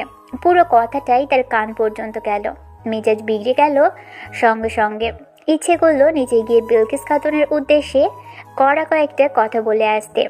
কারো কাছ থেকে কোনো উত্তর না পেয়ে বিলকিস খাতুন জ্যোতির দিকে মাথা তুলে তাকালেন। এবার সরাসরি তার উদ্দেশ্যেই প্রশ্ন করলেন, কি গো নাতি বউ, তোমার কি কোনো সমস্যা আছে? জ্যোতি আরো লজ্জায় পড়ে গেল। ইচ্ছে করছে এক দৌড়ে এখান থেকে চলে যেতে, কিন্তু পারছে না। শেষে আর চোখে শাশুড়ির দিকে তাকালো। আনোয়ারা বেগম নিজেকে স্বাভাবিক করে হেসে উত্তর দিলেন, আমাদের দায়িত্ব ছিল ছেলেটাকে ভালো একটি মেয়ের সঙ্গে বিয়ে দেওয়ার। সেই দায়িত্ব আমরা সঠিকভাবেই পালন করেছি। এখন ওদের বাচ্চা কাচ্চা হবে কি হবে না, ওরা বাচ্চা কাচ্চা নিবে, এটা ওদের ব্যক্তিগত ব্যাপার। অন্যের ব্যক্তিগত ব্যাপার নিয়ে কথা বলে কি আমাদের কোনো লাভ আছে মাওই? বিলকিস খাতুনের হাস্যোজ্জ্বল মুখে আধার ঘনিয়ে এলো। দৃষ্টি সরিয়ে নিলেন। আনোয়ারা বেগম মুখে হাসি রেখেই জ্যোতির উদ্দেশ্যে বললেন, বড় বউ রান্নাঘরে যাও, গিয়ে জায়দের সাহায্য করো। জ্যোতি মাথা নাড়িয়ে শাশুড়ির আদেশ পালনের জন্য রান্নাঘরে চলে গেল। মায়ের প্রতিবাদের ধরন পছন্দ হলো শোভনের, সেও ঘরে চলে গেল। বিলকিস খাতুন এ বাড়িতে এসেছেন মেয়ের কাছে কিছুদিন থাকার জন্য। পেরিয়ে গেল একটি দিন। রোজকার মতো মসজিদ থেকে ফজরের নামাজ পড়ে বাড়ি ফিরল শোভন। ঘরের সামনেই দেখা হয়ে গেল জ্যোতির সঙ্গে। সে তার গম্ভীর কণ্ঠে জ্যোতির উদ্দেশ্যে আদেশের সুরে বলল, আমার অফিসের শেষে ছুটির দিকে আজকে আমি ফিরে যাচ্ছি। আমার সঙ্গে যেতে চাইলে আধ ঘন্টার মধ্যে তৈরি হয়ে নাও। শোভনের কথায় অবাক হলো জ্যোতি। হুট করে এসে এমন একটা গুরুত্বপূর্ণ কথা কি কেউ এভাবে বলে? রাতে বললেও তো হতো নাকি? মনের কথাটা প্রকাশ করার আগেই জ্যোতিকে পাশ কাটিয়ে ঘরে ঢুকে গেল শোভন। টাওয়ালটা গলায় ঝুলিয়ে বাথরুমে চলে গেল। কি করবে বুঝতে পারছে না জ্যোতি। শাশুড়ির নির্দেশ মতো গতকালই তো ব্যাগ গুছিয়ে নিয়েছে। কোমরে হাত দিয়ে এসব ভাবতেই ব্যস্ত সে। কিছুক্ষণ বাদেই পিছন থেকে শোভন বলল, এখনো এভাবে দাঁড়িয়ে আছো কেন? যাওয়ার কি ইচ্ছে নেই? ভরকে গেল জ্যোতি। এত তাড়াতাড়ি লোকটার গোসল শেষ? কাঁধে ঝোলানো টাওয়ালটা দিয়ে মাথা মুছতে মুছতে আয়নার সামনে গিয়ে দাঁড়ালো শোভন। বলল, 10:30 ট্রেন ছাড়বে, কারোর জন্য নিশ্চয়ই ট্রেন বসে থাকবে না। এখন 7:30 বাজে, যেতে খানিকটা সময় লাগবে নাকি? শোভন একটু থেমে আবারও বলল, সবার কাছ থেকে বিদায় নিতে নিতে তো ঘন্টা পার করে দেবে, তাই হা করে না তাকিয়ে তৈরি হয়ে এসো। জ্যোতি আর দাঁড়ালো না। আলমারি থেকে কাপড় নিয়ে বাথরুমে চলে গেল তৈরি হতে। বৈবাহিক জীবনের 1 বছরের মধ্যে এই প্রথম শোভন এত কথা বলল জ্যোতির সঙ্গে। অথচ এতদিন প্রয়োজনে বাধ্য হয়ে হ্যাঁ না ছাড়া কোনো কথাই হয়নি তাদের মধ্যে। জ্যোতি অনেক চেষ্টা করেছে আগ বাড়িয়ে কথা বলতে, চেষ্টা করেছে সম্পর্কটাকে অন্য সব দম্পতিদের মতো স্বাভাবিক করতে, কিন্তু শোভন সেই সুযোগটাই তাকে দেয়নি। কিছুটা সময় নিয়ে পোশাক বদলে বের হলো জ্যোতি। ঘরে এসে আর শোভনের দেখা পেল না। আনোয়ারা বেগমের সঙ্গে দেখা করতে চলে গেল। বারান্দায় দাঁড়িয়ে আছে শোভন, দৃষ্টি আকাশের দিকে। কোনো কিছু নিয়ে গভীর ভাবনায় আচ্ছন্ন সে। বাইরে থেকে দেখে যে কেউই বলে দিতে পারবে এই 29 বছরের পুরুষটির ভিতরে গভীর কিছু লুকিয়ে আছে, যা সে সকলের সামনে প্রকাশ করতে অনিচ্ছুক। এ সময় পুত্রবধূকে নিজের ঘরে দেখে কিছুটা অবাক হলেন আনোয়ারা বেগম। শোধালেন, কিছু বলবে? মা, বলো। আপনার ছেলে বলেছে আজই নাকি ফিরে যাবে, আমাকেও তৈরি হতে বলেছে।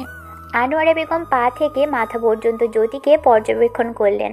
বললেন, জানতাম হুট করেই এমন একটি সিদ্ধান্ত চাপিয়ে দিব। যাই হোক, ব্যাগপত্র তো সব গোছানো আছে, এবার নিজে গিয়ে তৈরি হয়ে নাও। জ্যোতি ঘুমটা টেনে উত্তরে বলল, আমি তৈরি মা। ভ্রুযুগল কুঁচকে নিলেন আনোয়ারা বেগম। তীক্ষ্ণ দৃষ্টিতে তাকিয়ে বললেন, এভাবেই এতটা পথ যাবে নাকি? এর উপর বোরখা রিজার্ভ করে এসো। জ্যোতির হাস্যোজ্জ্বল মুখখানায় মলিনতা ভর করল। আনোয়ারা বেগম বুঝতে পারলেন পুত্রবধূর মন খারাপ হয়েছে। বললেন, পর্দা নারীদের জন্য ফরজ, শুধু নামাজ পড়লেই তো হবে না, নামাজের পাশাপাশি পর্দা করেও চলা উচিত। পর্দা হচ্ছে বদ লোকেদের নজর থেকে বাঁচার প্রধান অস্ত্র। তাই বাইরে বের হওয়ার আগে বোরখা পরলে ক্ষতি কি? মা, আসছি আমি। ভাইয়ের বাড়িতে গেলে অথবা কোথাও গেলে বোরখা পরেই বের হয় জ্যোতি। আজ হঠাৎ করেই তার নর্মাল কাপড়ে বের হতে ইচ্ছে হলো। ভাবি যখন ভাইয়ের সঙ্গে কোথাও যেত তখন শাড়ি পরে সাজগোজ করে বের হতো। কথাটা মনে হতেই জ্যোতিরও ইচ্ছে জাগলো, কিন্তু শাড়ি পরা তার কাছে বেশ বাড়াবাড়ি মনে হলো। আবারও ঘরে এলো জ্যোতি। পরনের পোশাকের উপরেই বোরখা পরে হিজাব পরে নিল। শোভন তাড়া দিয়ে বলল, তৈরি হওয়া শেষ হলে তাড়াতাড়ি চলে এসো, গাড়ি দাঁড়িয়ে আছে নিচে। জ্যোতি মাথা নাড়ল। কাপড়ের ব্যাগটা নিজের হাতে নিয়ে বের হবার জন্য পা বাড়ালো। তৎক্ষণাৎ তার হাত থেকে ব্যাগটা নিয়ে নিল শোভন। কড়া গলায় বলল, ব্যাগটা অনেক ভারী, নিচ পর্যন্ত বয়ে নিয়ে যেতে পারবে না। জ্যোতি ঠোঁটের কোণে হাসি ফুটে উঠল স্বামীর এই ছোট্ট একটা যত্নে। বড় বড় পা ফেলে শোভন নিচে চলে গেল। কারো সঙ্গে কথা বলার প্রয়োজন মনে করল না। সদর দরজা পেরিয়ে এগিয়ে এলেন আনোয়ারা বেগম। ছেলের উদ্দেশ্যে বললেন, যদিও তোমার উপর আমার ভরসা আছে, আমি জানি তুমি দায়িত্ববান একটা ছেলে, তবুও আমি বলছি জ্যোতি কিন্তু এখন থেকে তোমার দায়িত্বে। স্ত্রীর খেয়াল রেখো। ও হয়তো সবকিছু মুখ ফুটে বলতে পারবে না তোমায়, তাই তোমাকেই সব বুঝে নিতে হবে। কখনো কষ্ট দিও না নিজের স্ত্রীকে। চেষ্টা করব সব দায়িত্ব সঠিকভাবে পালন করার। আসি তাহলে, আসসালামু আলাইকুম। আনোয়ারা বেগম সন্তুষ্ট হয়ে সালামের জবাব দিলেন। ওয়ালাইকুম সালাম। সকলের কাছ থেকে বিদায় নিয়ে জ্যোতিও গাড়িতে উঠে বসলো। গাড়ি ছুটে চললো এক নতুন গন্তব্যের দিকে। কাজ নামানো জানালা দিয়ে পিছনে রেখে আসা পরিচিত মুখ এবং স্থান দেখতে লাগলো জ্যোতি। একসময় অদৃশ্য হয়ে গেল সব।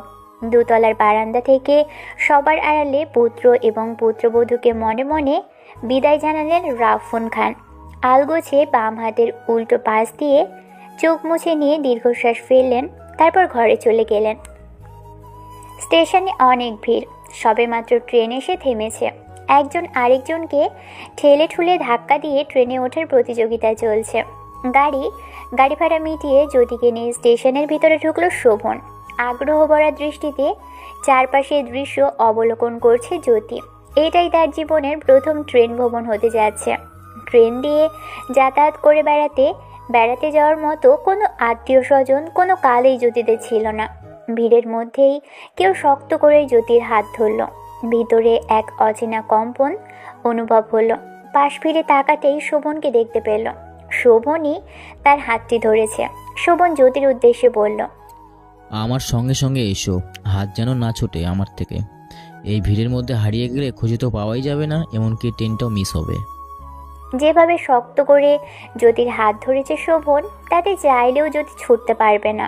কোনো মতেই মানুষজন ঠেলে ঠুলে ট্রেনের ভিতরে ঢুকলো। তারা টিকিট অনুযায়ী নিজেদের আসনে গিয়ে বসলো। আধা ঘন্টা পর ট্রেন ছেড়ে দিল। বাহির থেকে দেখলে মনে হয় ট্রেন কি ধীর গতিতে চলে, অথচ ভিতর থেকে বোঝা যায় ট্রেনের আসল গতি। গরমকাল, অথচ জানালার ধারে বসায় ঠান্ডা হাওয়া গায়ে লেগে শীত লাগছে জ্যোতির। মুগ্ধ হয়ে একবার ভিতরে তো আরেকবার বাহিরে তাকাচ্ছে সে। হঠাৎ করে জানালা বন্ধ করে দিল শোভন।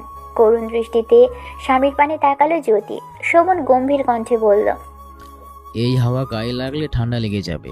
দিনরাত বসে বসে বই সেবা করতে পারবো না আমি, অফিস আছে আমার। মুখ ভার করে ঘাড় ঘুরিয়ে নিল জ্যোতি। কোনো কিছু নিয়ে আবদার করার মতো সাহস জ্যোতির এখনো হয়নি, অথবা সেই অধিকারটা এখনো অর্জনই করতে পারেনি। তবে এই সাময়িক কষ্টটা দূর হয়ে গেল এই ভেবে ট্রেন ভ্রমণ তো করতে পেরেছে সে। কয়েক ঘন্টা জার্নির পর নির্দিষ্ট গন্তব্যে পৌঁছালো শোভন এবং জ্যোতি। একটা ছেলে দাঁড়িয়ে আছে একটা গাড়ির সামনে।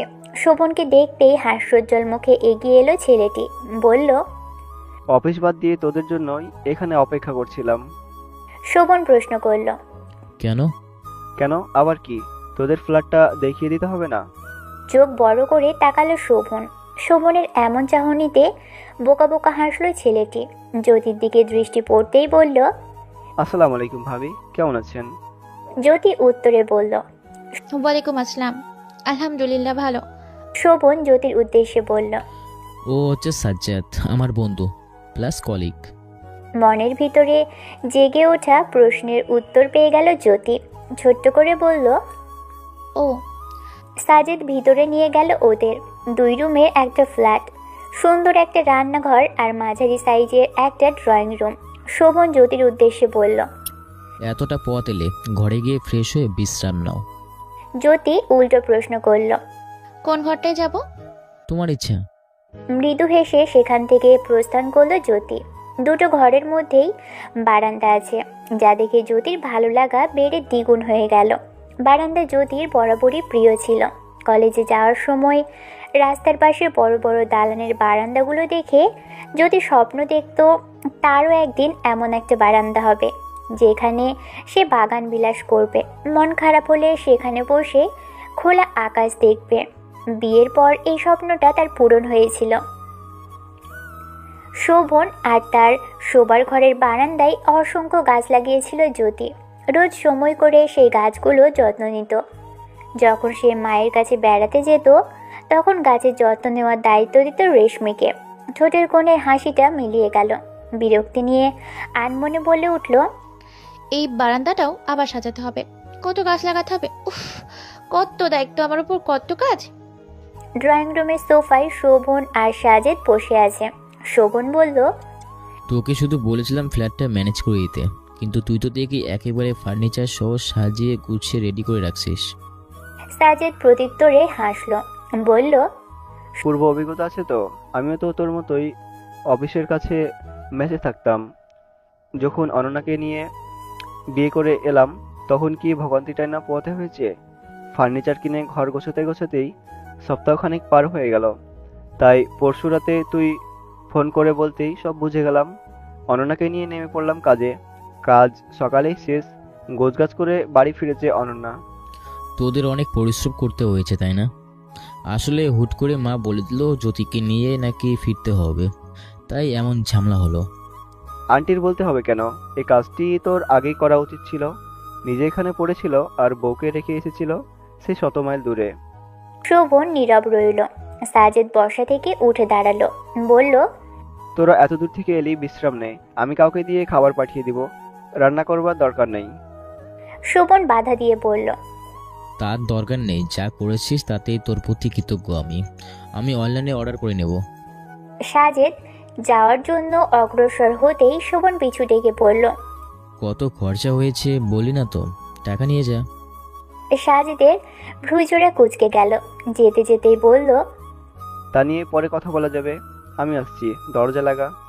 শোভন আর কিছু বলার সুযোগ পেল না। তার আগেই দ্রুত পায়ে হেঁটে চলে গেল সাজেদ। দরজা আটকে ঘরে এলো শোভন। আমাকে কয়েকটা ফুল গাছ এনে দিবেন, বারান্দায় লাগাতাম। মিষ্টি কণ্ঠের আবেদনময়ী একটা আবদারে কপালে কয়েকটি ভাঁজ পড়ল শোভনের। সবেমাত্র ফ্রেশ হয়ে বাথরুম থেকে বের হয়েছে। আয়নার সামনে দাঁড়িয়ে ভেজা চুল মুছছিল সে। আয়নার ভিতর থেকেই জ্যোতিকে স্পষ্ট দেখা যাচ্ছে। বিছানায় বসে পা দোলাচ্ছে, দৃষ্টি তার টাইলসযুক্ত মেঝেতে। স্বামীর নিকট হতে কোনো উত্তর না পেয়ে সে আবারও বলে উঠল, দিবেনই নে? আমার না ফুল গাছ অনেক ভালো লাগে। ওখানে থাকতেও আমাদের ঘরের বারান্দায় অনেক ফুল গাছ লাগিয়েছিলাম, সুন্দর সুন্দর কত ফুল যে ফুটেছিল। শোভন আয়নার দিকে থেকে ঘুরে আর চোখে জ্যোতির দিকে তাকালো। বারান্দার দিকে যেতে যেতে বলল, দেব। অধরে হাসি ফুটে উঠল জ্যোতির। শুকনো ঢোক গিলল শোভন। ছোট্ট একটা কথায় এতটা খুশি হয়ে গেল মেয়েটি, ভাবতেই অবাক লাগছে তার। টাওয়াল মেলে দিয়ে ঘরে এসে বিছানার এক পাশে বসলো শোভন, বলল, দুদিন যাক, তারপর না হয় এনে দেব। টেবিলে খাবার রাখা আছে, এবার খেতে যাও। আপনি খাবেন না? তুমি যাও, আমি আসছি। মাথা নাড়িয়ে চলে গেল জ্যোতি।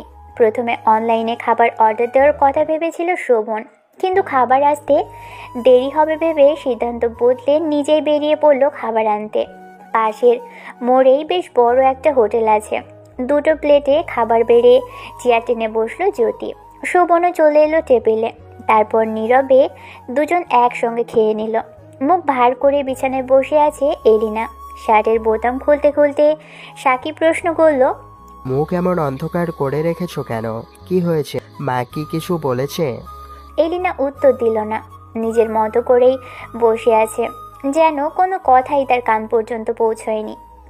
পরনের শার্ট বদলে একটা টি শার্ট পরল সাফরিন। স্ত্রীর পাশে এসে বসে পুনরায় বলল, না বললে বুঝবো কি করে? এলিনা মন খারাপ করে বলল, তোমার বড় ভাই আর ভাবি কি সুন্দর করে আলাদা হয়ে গেল। এখন কারোর কাছে কোনো জবাবদিহি করতে হবে না তাদের। নিজেদের ইচ্ছে মতো চলতে ফিরতে পারবে। কিছু বলার মতো আর কেউ নেই। এদিকে সব জ্বালা আমাদের। সাফিনের মুখ থমথমে হয়ে গেল। এলিনা তাকালো সাফিনের মুখের দিকে, আহ্লাদি স্বরে বলল, চলো না আমরাও আলাদা হয়ে যাই। আর কতদিন এভাবে থাকবো? ইমাও তো বড় হচ্ছে না কি? সাফিন রেগে গেল মুহূর্তেই। রুর কণ্ঠে বলল, ও, এখন আমার পরিবারটাকে ভাঙার মতলব এঁটেছ? এসব শয়তানি বুদ্ধি কে ঢুকিয়েছে মাথায়? এলিনা ভরকে গেল। সাফিন বলল, আমার মা চাচিরা এই যৌথ পরিবারেই বউ হয়ে এসে সংসার করেছে। তাদেরও ছেলে মেয়ে ছিল। এই যৌথ পরিবারেই আমরা সব ভাই বোনেরা একসঙ্গে বড় হয়েছি। বিয়ের আগে জানতে না আমার যৌথ পরিবারে থাকি? এলিনা সতর্ক কণ্ঠে বলল, চিৎকার করছো কেন? সবাই শুনতে পাবে তো। শুনুক সবাই, এসব কথা যদি আর কখনো তোমার মুখে শুনি তাহলে সেদিনই এই বাড়িতে তোমার শেষ দিন, মনে রেখো। এলিনার মেজাজটাও এবার খারাপ হয়ে গেল। রাগান্বিত কণ্ঠে বলল, তোমার ভাই ভাবি যে চলে গেল তখন কিছু হয়নি তাই না? ভাইয়া ওখানে গিয়েছিল লেখাপড়া করতে, লেখাপড়া শেষে ওখানেই চাকরি নিয়েছে, এ কথা তো তোমার জানা। বিয়ের পরেই তো আর ভাবিকে নিয়ে যায়নি। এছাড়া স্বামী যেখানে থাকবে স্ত্রীও তো সেখানেই থাকবে নাকি? এটা নিয়ে ঝামেলা করার কি আছে? আমি কি অত দূরে চাকরি করি নাকি যে বউ বাচ্চা নিয়ে আমাকেও আলাদা থাকতে হবে? তার মানে তুমি আলাদা হতে চাইছো না? যা বলার তা তো বলেই দিয়েছি, এই নিয়ে আর কোনো কথা নয়। কথাটা শেষ করে ঘর থেকে বের হয়ে গেল সাফিন। তরতর করে রাগ বেড়ে যাচ্ছে এলিনার। জোরে জোরে নিঃশ্বাস নিচ্ছে সে। সাফিনকে বের হতে দেখে নীলা ভিতরে প্রবেশ করলো, বলল, রাজি হয়েছে সাফিন? না, হয়নি, উল্টো আমার সঙ্গে রাগারাগি করেছে। নীলা আশাহত হলো, মলিন কণ্ঠে বলল, রাফিনও একই ব্যবহার করেছে, আসলে আমাদের কপালটাই খারাপ। এলিনা আর কিছু বলল না, নিশ্চুপ রইল। নীলা খানিকক্ষণ বসে থেকে চলে গেল নিজের ঘরে। বিকেল হতেই বাড়ি থেকে বাজারে যাওয়ার উদ্দেশ্যে বের হয়েছিল শোভন। সন্ধ্যার কিছুক্ষণ পর বাড়ি ফিরল, হাতে ব্যাগ ভর্তি বাজার। কলিং বেলের শব্দে দরজা খুলে দিল জ্যোতি। ঘামে শার্ট ভিজে গেছে শোভনের, কপাল থেকেও বিন্দু বিন্দু ঘাম ঝরছে। জ্যোতিকে পাশ কাটিয়ে ব্যাগ হাতে ভিতরে প্রবেশ করলো সে। জ্যোতি দৌড়ে গিয়ে গ্লাসে করে পানি এনে শোভনের হাতে দিল। শোভন সোফায় বসলো, তারপর এক নিঃশ্বাসে গ্লাসের পানি শেষ করে শরীর এড়িয়ে দিল সোফায়। ক্লান্ত কণ্ঠে বলল, সংসারে যা যা লাগে সবই তো মোটামুটি এনেছি, মাছ মাংস কাল সকালে গিয়ে নিয়ে আসবো। জ্যোতি শেষ হবে কান দিল না, উদ্বিগ্ন কণ্ঠে শোধালো, আপনার কি খুব খারাপ লাগছে? না, একটু ক্লান্ত লাগছে, এতটা পথ এলাম তো। ও। শোভন এখনো হাঁপাচ্ছে। হাঁপাতে হাঁপাতেই বলল, আগে কখনো বাজার করিনি, তাই তো একটু এমন লাগছে, তবে এবারে অভ্যাস হয়ে যাবে। জ্যোতির একটু খারাপ লাগলো শোভনের জন্য। মনে একটা প্রশ্ন আসতেই জিজ্ঞেস করলো, তাহলে এতদিন আপনি কোথায় খেয়েছেন? অফিস থেকে খাওয়া দাওয়ার ব্যবস্থা করে দিছিল, ওখানে রান্না এবং বাজার করার জন্য আলাদা লোক ছিল। ও। জ্যোতি উঠে রান্নাঘরে চলে গেল। ব্যাগ থেকে শাকসবজিগুলো বের করে গোছাতে লাগলো। শোভন সোফা থেকে উঠে ঘরে চলে গেল। রোজকার মতো খানবাড়ির সবাই রাতের খাবার একসঙ্গে খেয়ে উঠল। আনোয়ারা বেগম ঘরে এলেন, দরজা আটকে পানদানি নিয়ে বিছানায় বসলেন।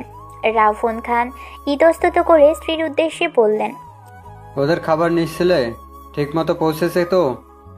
আনোয়ারা বেগম পান বানাতে বানাতে উল্টো প্রশ্ন ছুড়ে দিলেন।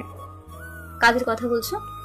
মনে হচ্ছে লজ্জা পেলেন রাউফোন খান, তবুও বললেন, বড় ছেলে আর বউয়ের কথা বলেছিলাম, পৌঁছে গেছে ওরা? আনোয়ারা বেগম একটা পান নিজের মুখে বললেন, আরেকটা স্বামীর দিকে এগিয়ে দিলেন। খাওয়ার পর একটু পান খেয়ে তৃপ্তির ঠেকুর তোলা আনোয়ারা বেগমের অভ্যাস। এই পান খাওয়ার অভ্যাস ওনার ছোট থেকেই গড়ে উঠেছে। ছোটবেলায় দাদার দেখা দেখি দাদার কাছ থেকে পান খেতেন তিনি, সেই থেকেই অভ্যেস। চেষ্টা করেও এই অভ্যাসটি পরিত্যাগ করতে পারেননি। রাউফোন খান স্ত্রীর হাত থেকে পানটি নিয়ে বসে আছেন উত্তরের আশায়। আনোয়ারা বেগম বললেন, অন্যান্য ছেলেরা কোথাও গেলে তো নিজেই খোঁজ নাও, সরাসরি কথা বলো, তাহলে বড় ছেলের কথা আমাকে কেন জিজ্ঞেস করছো? নিজেই তো ফোন করে জিজ্ঞেস করতে পারো। ব্যঙ্গ করছো? ব্যঙ্গ করবো কেন? ভুল তো একটা করেই ফেলেছো, চাইলেই তো আর শুধরাতে পারবে না। তাই বলছি, ছেলের কাছে ক্ষমা চাও, সব ভুল বোঝাবুঝি ঠিক করে নাও। কম চেষ্টা কি করেছি? ছেলে তো আমায় সেই সুযোগটাই দেয় না। একমাত্র তোমার কথা যা একটু শোনে, কথা বললেও তোমার সঙ্গেই বলে। আনোয়ারা বেগম মৃদু হাসলেন, বললেন, আমার কথা শুনে কথা শুনতে বাধ্য হয়। বাবার কোনো দায়িত্বই তো পালন করতে পারোনি, এখন দেখো শেষ বয়সটা যদি পারো। রাউফোন খান প্রতিক্রিয়া করলেন না, এক ধ্যানে নীরব হয়ে বসে রইলেন। আনোয়ারা বেগমও আর ঘাটলেন না স্বামীকে। সকাল হতেই আবারও বাজারে চলে এসেছে শোভন।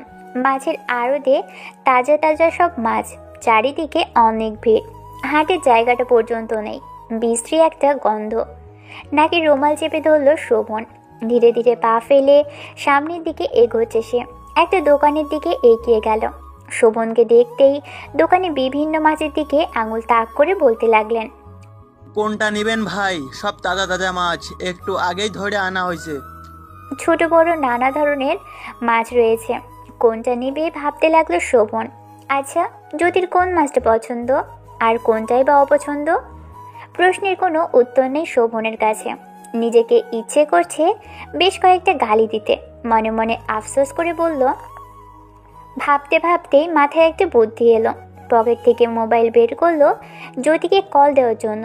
তৎক্ষণাৎ আবারও মনে পড়ল দোকানদার ভ্রু কুঁচকে তাকিয়ে আছে শোভনের দিকে। হয়তো তার হাব ভাব বোঝার চেষ্টা করছে। দোকানি বলল, ভাই কোন মাছ নেবেন কইলেন না তো? শোভন দম ছাড়ল। এখন আর কিছুই করার নেই। খালি হাতে তো আর বাড়ি ফেরা যাবে না। তাই নিজের পছন্দ মতো মাছ কেনার সিদ্ধান্ত নিল। দোকানের উদ্দেশ্যে বলল, মাছ ভালো তো? বিশ্বাস না হলে আপনি দেখা নেন ভাই, আমার দোকানের মাছ একেবারেই ভালা। শোভন শুকনো ঢোক গিলল। মাছ ভালো নাকি খারাপ তা আবার দেখে কি করে? প্রশ্নটা হজম করে নিল। যদি দোকানি শুনে হাসে? শোভন কারো ঠাট্টার পাত্র হতে চায় না। দোকানি আবারও জিজ্ঞেস করলো, মাছ কি কাইটা নেবেন? কেটে দিন। আচ্ছা। বলেই একটি 14-15 বছরের ছেলের দিকে দৃষ্টি দিয়ে দোকানি হাঁক ছেড়ে বলল, এই ছুটেন ভাইয়ের মাছ কয়টা কাইটা দেন। ছোটন নামক ছেলেটি মাছগুলো নিয়ে বিশাল আকারের বটির সামনে বসে পড়ল। কোনো মতে মাছ কিনে মাছের আড়ত থেকে বের হতে লাগলো শোভন। সরু রাস্তাটায় নোংরা পানি জমে কর্দমাক্ত হয়ে হাঁটার অযোগ্য হয়ে গেছে। অথচ মানুষজন কি স্বাচ্ছন্দ্যে হাঁটাচলা করছে। ভিড়ের মধ্যেই হঠাৎ করে কেউ তার পায়ে পাড়া দিল। ব্যথায় চোখ মুখ কুঁচকে নিল শোভন। আফসোস করে বলল, বাজার করা এত কষ্ট কেন? শুধু বাজারই না, বিয়ে করে সংসার করাটাই কষ্টকর। এই জন্য কেউ একজন বলেছিল, দিল্লি কা লাড্ডু না খেলেও পস্তাতে হবে, খেলেও পস্তাতে হবে। এবার গোস্ত কিনতে এলো শোভন। কষাই গোস্ত কাটছে। এখানে এসেও বিপদে পড়ল সে। কত কেজি গোস্ত নিবে চিন্তায় পড়ে গেল। আচ্ছা, যদি কি গরুর গোস্ত পছন্দ করে? এবার সত্যি সত্যিই নিজের গালে কয়েকটা থাপ্পড় মারতে ইচ্ছে হলো। একটা ছেলে এত দায়িত্ব জ্ঞানহীন হয় কি করে? নিজেকে ধিক্কার জানালো শোভন। শেষে সিদ্ধান্ত নিল, আপাতত 1 কেজি নিয়ে যাই, বাড়ি গিয়ে জেনে নেওয়া যাবে সব কিছু। পরে না হয় আবার এসে কিনে নেওয়া যাবে। যেই ভাবা সেই কাজ। বাজার শেষ করে বাড়ি ফিরল। সকালের নাস্তা তৈরি করে টেবিলে রাখলো জ্যোতি। অপেক্ষা করছে স্বামীর জন্য। স্বামী ফিরলে দুজন একসঙ্গে নাস্তা করবে। কলিং বেল বাজতেই দৌড়ে গেল দরজা খুলতে।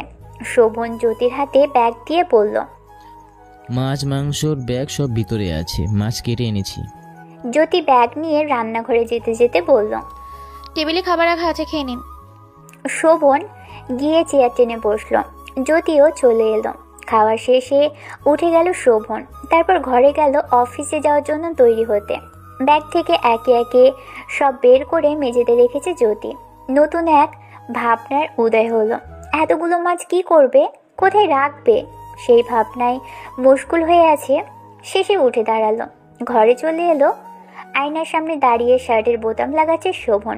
জ্যোতি প্রশ্ন করলো, আবার কোথায় যাবেন? না ঘুরেই উত্তর দিল, অফিসে। কখন ফিরবেন? সঠিক বলতে পারছি না, তবে সন্ধ্যার আগে ফেরার চেষ্টা করব। আচ্ছা, এতগুলো মাছ কেন আনলেন? সব কি আর একসঙ্গে রান্না করা যাবে? মানুষ তো আমরা মোটে দুজন। যতটুকু করা যায় করো, অবশিষ্ট রেখে দাও। কোথায় রাখবো? ফ্রিজ তো নেই। বাইরে রেখে দিলে মাছ কি আর থাকবে? সব তো পচে যাবে। শার্টের বোতাম লাগিয়ে চুল ঠিক করছিল শোভন। জ্যোতির কথাই থেমে গেল। কপালে কয়েকটা ভাঁজ পড়ল। বলল, ফ্রিজ লাগবে?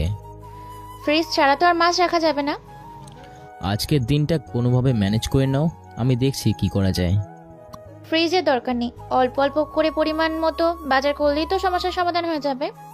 রোজ রোজ আমি বাজারে যাব নাকি? আমার পক্ষে সম্ভব নয়। তোমাকে এসব নিয়ে ভাবতে হবে না, আমি আসি। আর আমি বাদে অন্য কেউ এলে একদম দরজা খুলবে না। জ্যোতি মাথা নাড়িয়ে আচ্ছা বলল। শোভন বিছানার উপর থেকে মোবাইল আর অফিস ব্যাগ নিয়ে বেরিয়ে গেল। ছোটবেলায় জ্যোতিদের বাড়িতে কোনো ফ্রিজ ছিল না। কখনো মা বাজার করে আনতো, আবার কখনো বা ভাই বাজার করতো। মাঝে মধ্যে যদি মাছের পরিমাণ বেশি হয়ে যেত, তখন তার মা অবশিষ্ট মাছগুলো ভেজে রেখে দিতেন। এতে আর মাছ পচতো না। যদিও এই পদ্ধতি অবলম্বন করার সিদ্ধান্ত নিল। মাছগুলো পরিষ্কার করে আলাদা আলাদা পাত্রে রাখলো, কিন্তু আবার এক ঝামেলায় পড়ল।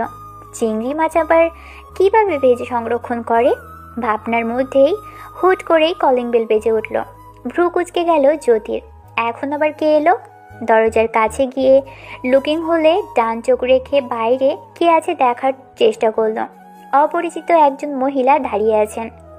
জ্যোতি ভাবতে লাগলো দরজা খুলবে কি খুলবে না। শোভন তো দরজা খুলতে নিষেধ করেছে। ভাবনার মধ্যেই আবারও বাজলো কলিং বেল। আপনি তো বলেছিলেন সন্ধ্যার আগেই বাড়ি ফিরে আসবেন, তাহলে আসতে এত দেরি হলো কেন? দরজা খুলেই প্রশ্নটি শোভনের উদ্দেশ্যে ছুঁড়ে মারল জ্যোতি।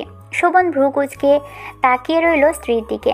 মনে মনে বলল, অভিযোগ করলো নাকি কৈফিয়ত চাইলো? কোনো উত্তর না পেয়ে জ্যোতি আবারও বলল, কি হলো, উত্তর দিচ্ছিলেন না কেন? এটাই কি আপনার সন্ধে? আমি তো বললাম চেষ্টা করব। তাহলে চেষ্টা করেননি কেন? করেছিলাম কিন্তু ব্যর্থ হয়েছি। এক সপ্তাহ ছুটি নেওয়ার কারণে অফিসে আমার ভাগ্যের অনেক কাজ জমেছিল। সেই কাজগুলো করতে করতে তো এতটা সময় হয়ে গেল। ও, এবার ভিতরে আসি। এতক্ষণ জ্যোতির খেয়ালই ছিল না যে শোভন সদর দরজার বাহিরে দাঁড়িয়ে আছে। নিজের এমন একটা বোকা কাজে নিজেই লজ্জা পেল। দ্রুত সরে গেল দরজার সামনে থেকে। শোভন ভিতরে প্রবেশ করলো। জ্যোতি দরজা আটকে দিয়ে নিজেও ভিতরে চলে এলো। কিছুটা সময় নিয়ে পোশাক বদলে হাত মুখ ধুয়ে বিছানায় এসে বসলো শোভন। গলা উঁচু করে ডাকলো, শোনো, একবার এদিকে আসো তো। শোভনের কণ্ঠ পেতেই এক প্রকার দৌড়ে এলো জ্যোতি। বলল, খাবার বাড়ছিলাম। পরে বাড়া যাবে, এদিকে আসো। এগিয়ে এলো জ্যোতি। অফিস ব্যাগ থেকে শোভন একটা মোবাইলের বক্স বের করে জ্যোতির সামনে ধরলো। জ্যোতি ডান ভ্রু উঁচিয়ে বলল, নতুন মোবাইল? ধরো, এটা তোমার জন্য। চমকে গেল জ্যোতি। মোবাইলটা হাতে নিয়ে নাড়াচাড়া করতে করতে বলল, এটার কি দরকার ছিল? দরকার ছিল বলে এনেছি। তোমার মোবাইল তো মনে হয় না সঙ্গে করে এনেছো। বাড়ির লোকজনদের সঙ্গে কথা বলার জন্য এটা তো প্রয়োজন ছিল। নতুন সিম ভরা আছে, বাদ বাকি সব পরে দেখে নিও। আচ্ছা, এবার খেতে আসুন। বিছানার এক পাশে মোবাইলটা রেখে খাবার টেবিলে গেল জ্যোতি। শোভনও আর দেরি করলো না, জ্যোতির পিছন পিছন চলে গেল। খেতে বসেই ফ্রিজের কথা মনে পড়ল শোভনের। অপরাধী কণ্ঠে বলল, দেরিতে অফিস ছুটি হওয়ার কারণে ফ্রিজের দোকানে আর যাওয়া হয়নি। সমস্যা নেই, পাশের ফ্ল্যাটের ভাবি এসেছিল, ওনার ফ্রিজেই বাকি মাছগুলো রেখে দিয়েছি। ও। খাবার শেষ করে জ্যোতি টেবিল গোছাতে লাগলো। শোভন কিছুক্ষণ দাঁড়িয়ে দাঁড়িয়ে তা দেখলো, তারপর ঘরে চলে গেল। বারান্দায় কয়েক মিনিট দাঁড়িয়ে একটা সিগারেট ধরালো। কাজ শেষ করে ঘরে এলো জ্যোতি। আবারও সেই বাজে গন্ধ নাকে এলো। চট করে মেজাজ খারাপ হয়ে গেল। বারান্দায় গিয়ে শোভনের পিছনে দাঁড়ালো। মলিন কণ্ঠে বলল, এটা খাওয়া কি খুবই জরুরি? সিগারেট খেয়ে কি আদৌ আপনার পেট ভরবে? কোনো উপকার হয়? অযথা কেন এত অপচয় করছেন? ইসলামে কিন্তু অপচয় হারাম। স্বাস্থ্যের পক্ষে যা ক্ষতিকারক তাও হারাম। আপনি তো 5 ওয়াক্ত নামাজ পড়েন, তারপরও জেনে বুঝে কেন এসব খেয়ে পাপ বাড়াচ্ছেন? কেন নিজের ক্ষতি করছেন? একদমে কথাগুলো বলে থামলো জ্যোতি। সঙ্গে সঙ্গে সিগারেটটা ফেলে দিল শোভন। আজ আর জ্যোতিকে পাশ কাটিয়ে যেতে পারল না। দরজার মুখেই দাঁড়িয়ে আছে সে, দৃষ্টি শোভনের দিকে। শোভন দ্রুত চোখ সরিয়ে নিল। ধীর কণ্ঠে বলল, বন্ধুদের সঙ্গে মিশতে মিশতে অভ্যাস হয়ে গেছে। ছেড়ে দিন অভ্যাস। যেই অভ্যাসের মাধ্যমে নিজের ক্ষতি হয়, সেই অভ্যাসের কি আদৌ কোনো দরকার আছে? উত্তর দিল না শোভন। জ্যোতি বলল, জানেন, এসব খাবার ফলে আপনার ঠোঁটটা একদম কালো হয়ে গিয়েছে। দেখতে কেমন বিশ্রী লাগে। ভ্রু কুঁচকে নিল শোভন। কেমন এক দৃষ্টিতে তাকালো জ্যোতির দিকে। হয়তো লজ্জা পেয়েছে। বলল, শোয়ার ঘরে যাব। জ্যোতি সরে দাঁড়ালো। যেতে যেতে শোভন বলল, বললেই হলো, দিনে খাই 2টো, তার উপর 2বার ব্রাশ করি। দেখতে নাকি বিশ্রী লাগে। আসলে তোমার চোখেই সমস্যা। মুচকি হাসলো জ্যোতি। শোভন বাথরুমে ঢুকলো। দুদিন আগেও যার সামনে দাঁড়িয়ে হ্যাঁ না বলতেও ভয় আর লজ্জা গ্রাস করতো, সেই তার সামনে দাঁড়িয়ে তাকে উদ্দেশ্য করেই এতগুলো কথা বলে ফেললো জ্যোতি। ভাবতেই লজ্জা লাগছে খুব। বাথরুমের আয়নার সামনে দাঁড়িয়ে আছে শোভন। মনোযোগ সহকারে নিজের মুখশ্রীতে চোখ বোলাচ্ছে, ঠোঁটে আঙুল ঘষতে ঘষতে বলল, ঠোঁট তো সুন্দরী আছে, তাহলে কালো দেখলো কোথায়? ব্রাশ করে ঠোঁট বেশ কিছুক্ষণ ঘষে মুখ মুছে বের হলো শোভন। উল্টো পাশ হয়ে শুয়ে আছে জ্যোতি। এতে বিরক্ত হলো শোভন, নিজেও লাইট অফ করে পাশেই শুয়ে পড়ল। রোজকার মতো আজও ঘুম থেকে উঠে শোভনকে দেখতে পেল না জ্যোতি। হাত মুখ ধুয়ে মুখ ভার করে বিছানায় বসে রইল। কিছুক্ষণ বাদেই বাড়ি ফিরল শোভন। দরজা বাইরে থেকে লক করে গিয়েছিল। স্ত্রীকে বসে থাকতে দেখে আর চোখে তাকে দেখে নিয়ে নিজের কাজ করতে লাগলো। জ্যোতি অভিমানী কণ্ঠে বলল, আপনি এমন কেন? কেমন? নিজে তো ঠিকই সঠিক সময়ে উঠে ফজরের নামাজ পড়তে চলে দেন, একবার আমায় ডাকেন না কেন? আমি জাগনা পাই বলে পড়তেও পারি না। কি উত্তর দিবে ভেবে পেল না শোভন, তাই চুপ করে রইল। জ্যোতি আবারও বলল, শুনুন, এই যে আপনি আমায় ডাকেন না, এর ফলে আমার নামাজ কাজা হচ্ছে। যেহেতু আমি আপনার স্ত্রী, সেহেতু এতে আপনারও কিন্তু পাপ হচ্ছে, বুঝেছেন? ভুল হয়েছে আমার, কাল থেকে ডেকে দেব। মুহূর্তেই হাসি ফুটে উঠল জ্যোতির ঠোঁটে। উদাস হলো শোভন। সামান্য কিছুতেই এই মেয়ে এত খুশি হয়ে যায় কেন? জ্যোতি উঠে দাঁড়ালো, যেতে যেতে বলল, অফিসে যাবেন না? যাবো তো। রেডি হয়ে আসুন, আমি খাবার বাড়ছি। শোভন অফিসে যাওয়ার জন্য তৈরি হতে লাগলো। জ্যোতি টেবিলে খাবার বেড়ে বসে রইল শোভনের জন্য। চুল ঠিক করতে করতে টেবিলে এসে বসলো শোভন। কোনো কথা না বলে খেতে লাগলো। জ্যোতি প্রশ্ন করলো, আজও কি আসতে দেরি হবে? মুখের খাবার শেষ করে শোভন উত্তর দিল, আমার অফিস ছুটি হতে 8টা বাজে, কিন্তু নতুন বস আসার কারণে কয়েকদিন পর থেকে ছুটির সময় বদলে গেছে। কখনো দেরিতে ছুটি হয়, আবার কখনো তাড়াতাড়ি ছুটি হয়, তাই সঠিক বলতে পারছি না। বসটা নিশ্চয়ই পেট মোটা বুড়ো লোক, তাই না? মুচকি হাসলো শোভন। পূর্ণ দৃষ্টিতে জ্যোতির দিকে তাকিয়ে বলল, যুবতী রমণী। মেয়ে বস? বিবাহিত? না। ও। তুমি রাতে খেয়ে শুয়ে পড়ো, আমার জন্য অপেক্ষা করতে হবে না। আমার কাছে চাবি আছে, সমস্যা নেই। জ্যোতি প্রতিক্রিয়া করলো না। খাওয়া শেষ করে উঠে গেল শোভন। জ্যোতি ডেকে বলল, একটা কথা বলতে ভুলে গিয়েছিলাম। বলো। মায়ের নাম্বারটা দিন। শোভনের কপালে কয়েকটা ভাঁজ পড়ল। বলল, তোমার মায়ের নাম্বার আমি জানবো কি করে? অপ্রস্তুত হয়ে গেল জ্যোতি। বলল, আমার মায়ের নাম্বারটা আমার মুখস্থ আছে। আমি আপনার মা, অর্থাৎ আমার শাশুড়ি মায়ের নাম্বারটা চেয়েছি। নিজের প্রশ্নে নিজের কিছুটা লজ্জা পেল শোভন। বলল, ও বুঝতে পারছি, মোবাইল নিয়ে এসো, সেভ করে দেই। জ্যোতি দৌড়ে গিয়ে মোবাইল নিয়ে এসে শোভনের হাতে দিল। শোভন নাম্বারটা সেভ করে জ্যোতির হাতে দিল। তারপর বিদায় নিয়ে চলে গেল অফিসের উদ্দেশ্যে। হাতে কোনো কাজ নেই, এখন অলসের মতো চুপচাপ বসে থাকতে হবে ভেবেই বিরক্ত লাগছে জ্যোতির। বারান্দায় গিয়ে দাঁড়ালো, তাও ভালো লাগছে না। শাশুড়ির নাম্বারে কল দিল।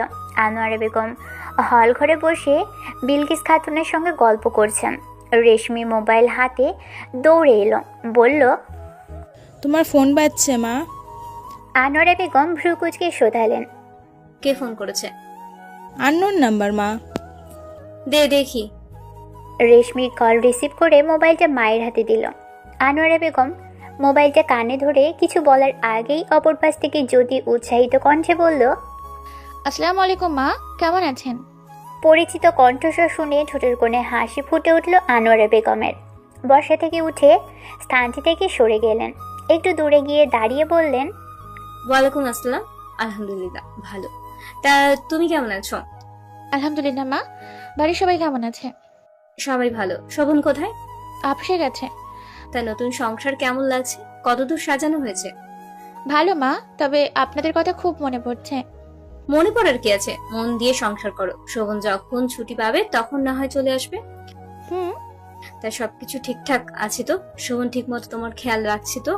কথা বলে তো? মা, সব ঠিকঠাক। ঠিক থাকলেই ভালো।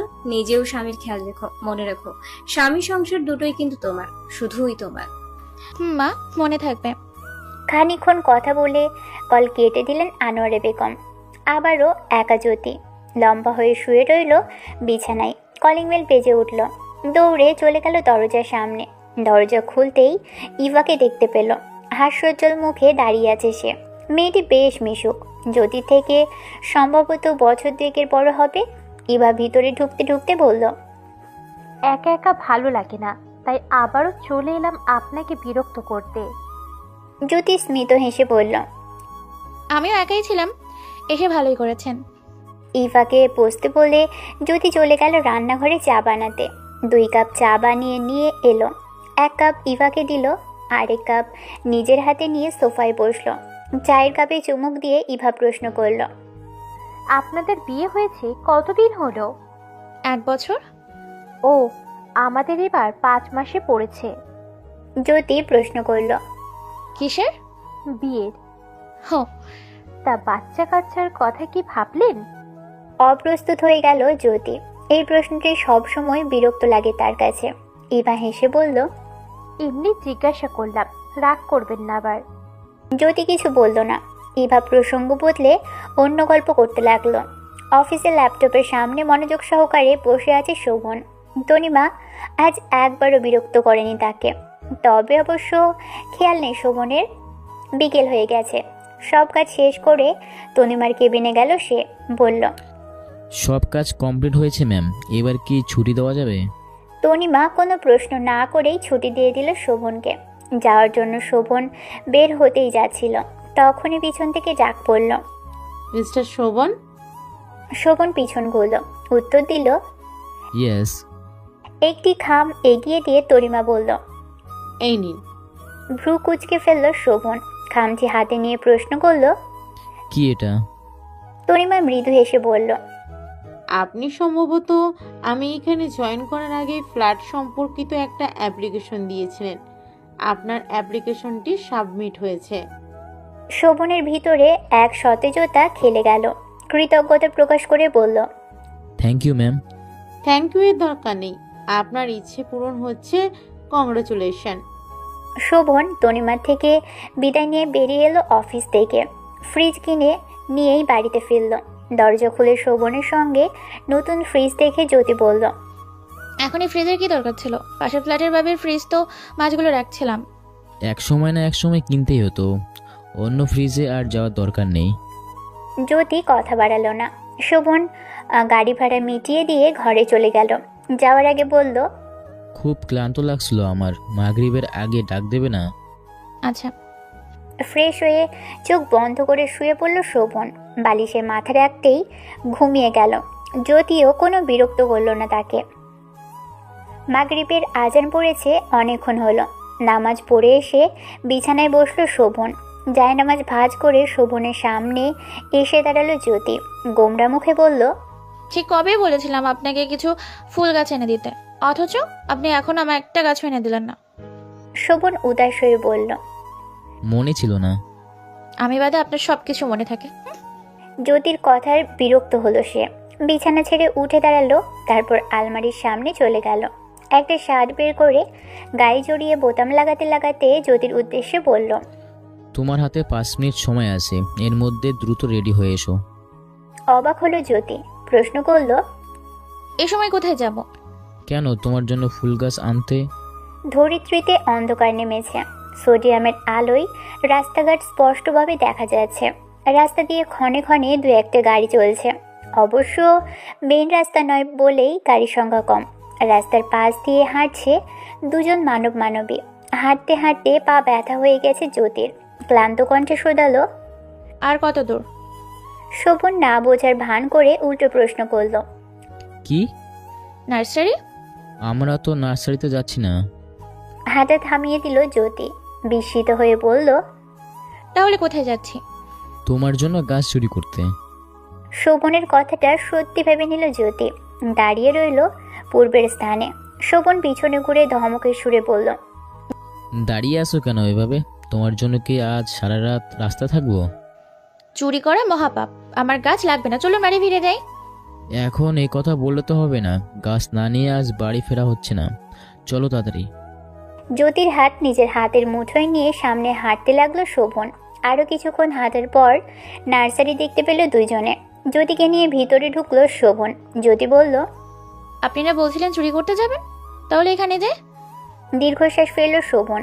ভাবল, এই মেয়ে তো দেখি চরম বোকা। মজা করে একটা কথা বললাম, তাও নাকি বিশ্বাস করে নিল। উত্তরের আশায় তাকিয়ে আছে জ্যোতি। মনের কথা মনের ভিতরেই চাপিয়ে রেখে শোভন বলল, কোন কোন গাছ নেবে দ্রুত পছন্দ করো। জ্যোতি চুপচাপ নার্সারির ভিতরে চলে গেল পছন্দসই গাছ নেওয়ার জন্য। শোভন আর ভিতরে গেল না, বাইরে দাঁড়িয়ে রইল। গাছগুলো দেখে মুহূর্তেই মন ভালো হয়ে গেল জ্যোতির। গোলাপ, জুই সহ আরও বেশ কয়েকটি গাছ বাছাই করলো। বাহিরে আসতেই শোভন প্রশ্ন করলো, নেওয়া শেষ? গাছের দাম পরিশোধ করে একটা অটো ডাকলো শোভন। নার্সারির লোকেরাই অটোতে গাছগুলো তুলে দিল। সকালের অর্ধেক পড়া খবরের কাগজের বাকি অংশটুকু মনোযোগ সহকারে পড়ছেন রাফুন খান। আনোয়ারা বেগম গলা পরিষ্কার করে বললেন, বড় বউ ফোন করেছিল। মুখের সামনে থেকে কাগজটা গুটিয়ে নিলেন রাফুন খান। চোখে মুখে রোদের মতো ঝলমলে খুশির ঝিলিক দিয়ে উঠল। আনোয়ারা বেগম আর চোখে স্বামীর মুখখানা দেখে নিলেন, বললেন, সব নাকি ঠিকঠাকই আছে, নতুন সংসারের কোচকাচ প্রায় শেষ। এত তাড়াতাড়ি গোছগাছ হয়ে গেছে? ছেলে আমাদের দায়িত্ববান তো জানোই, তারপরেও প্রশ্ন করছো কেন? আহ্লাদি স্বরে বললেন, তাও ঠিক, একদম ওর মায়ের মতো হয়েছে, জানো ওর মা না। এতটুকু বলেই থেমে গেলেন রাফুন খান। স্ত্রীর দিকে দৃষ্টি যেতেই অপ্রস্তুত হাসলেন। তোতলাতে তোতলাতে বললেন, আসলে আমি বলতে চেয়েছিলাম কি। হাতের ইশারায় স্বামীকে থামিয়ে দিলেন আনোয়ারা বেগম। বললেন, আমি অবুঝ নই যে আমাকে যা তা বলে বোঝ দিবে। এই গুণগুলো যদি শুরুতে চোখে পড়তো, তাহলে হয়তো আজ এমন পরিস্থিতিতে পড়তেই হতো না, বসে বসে আফসোসের সুর তুলতে হতো না।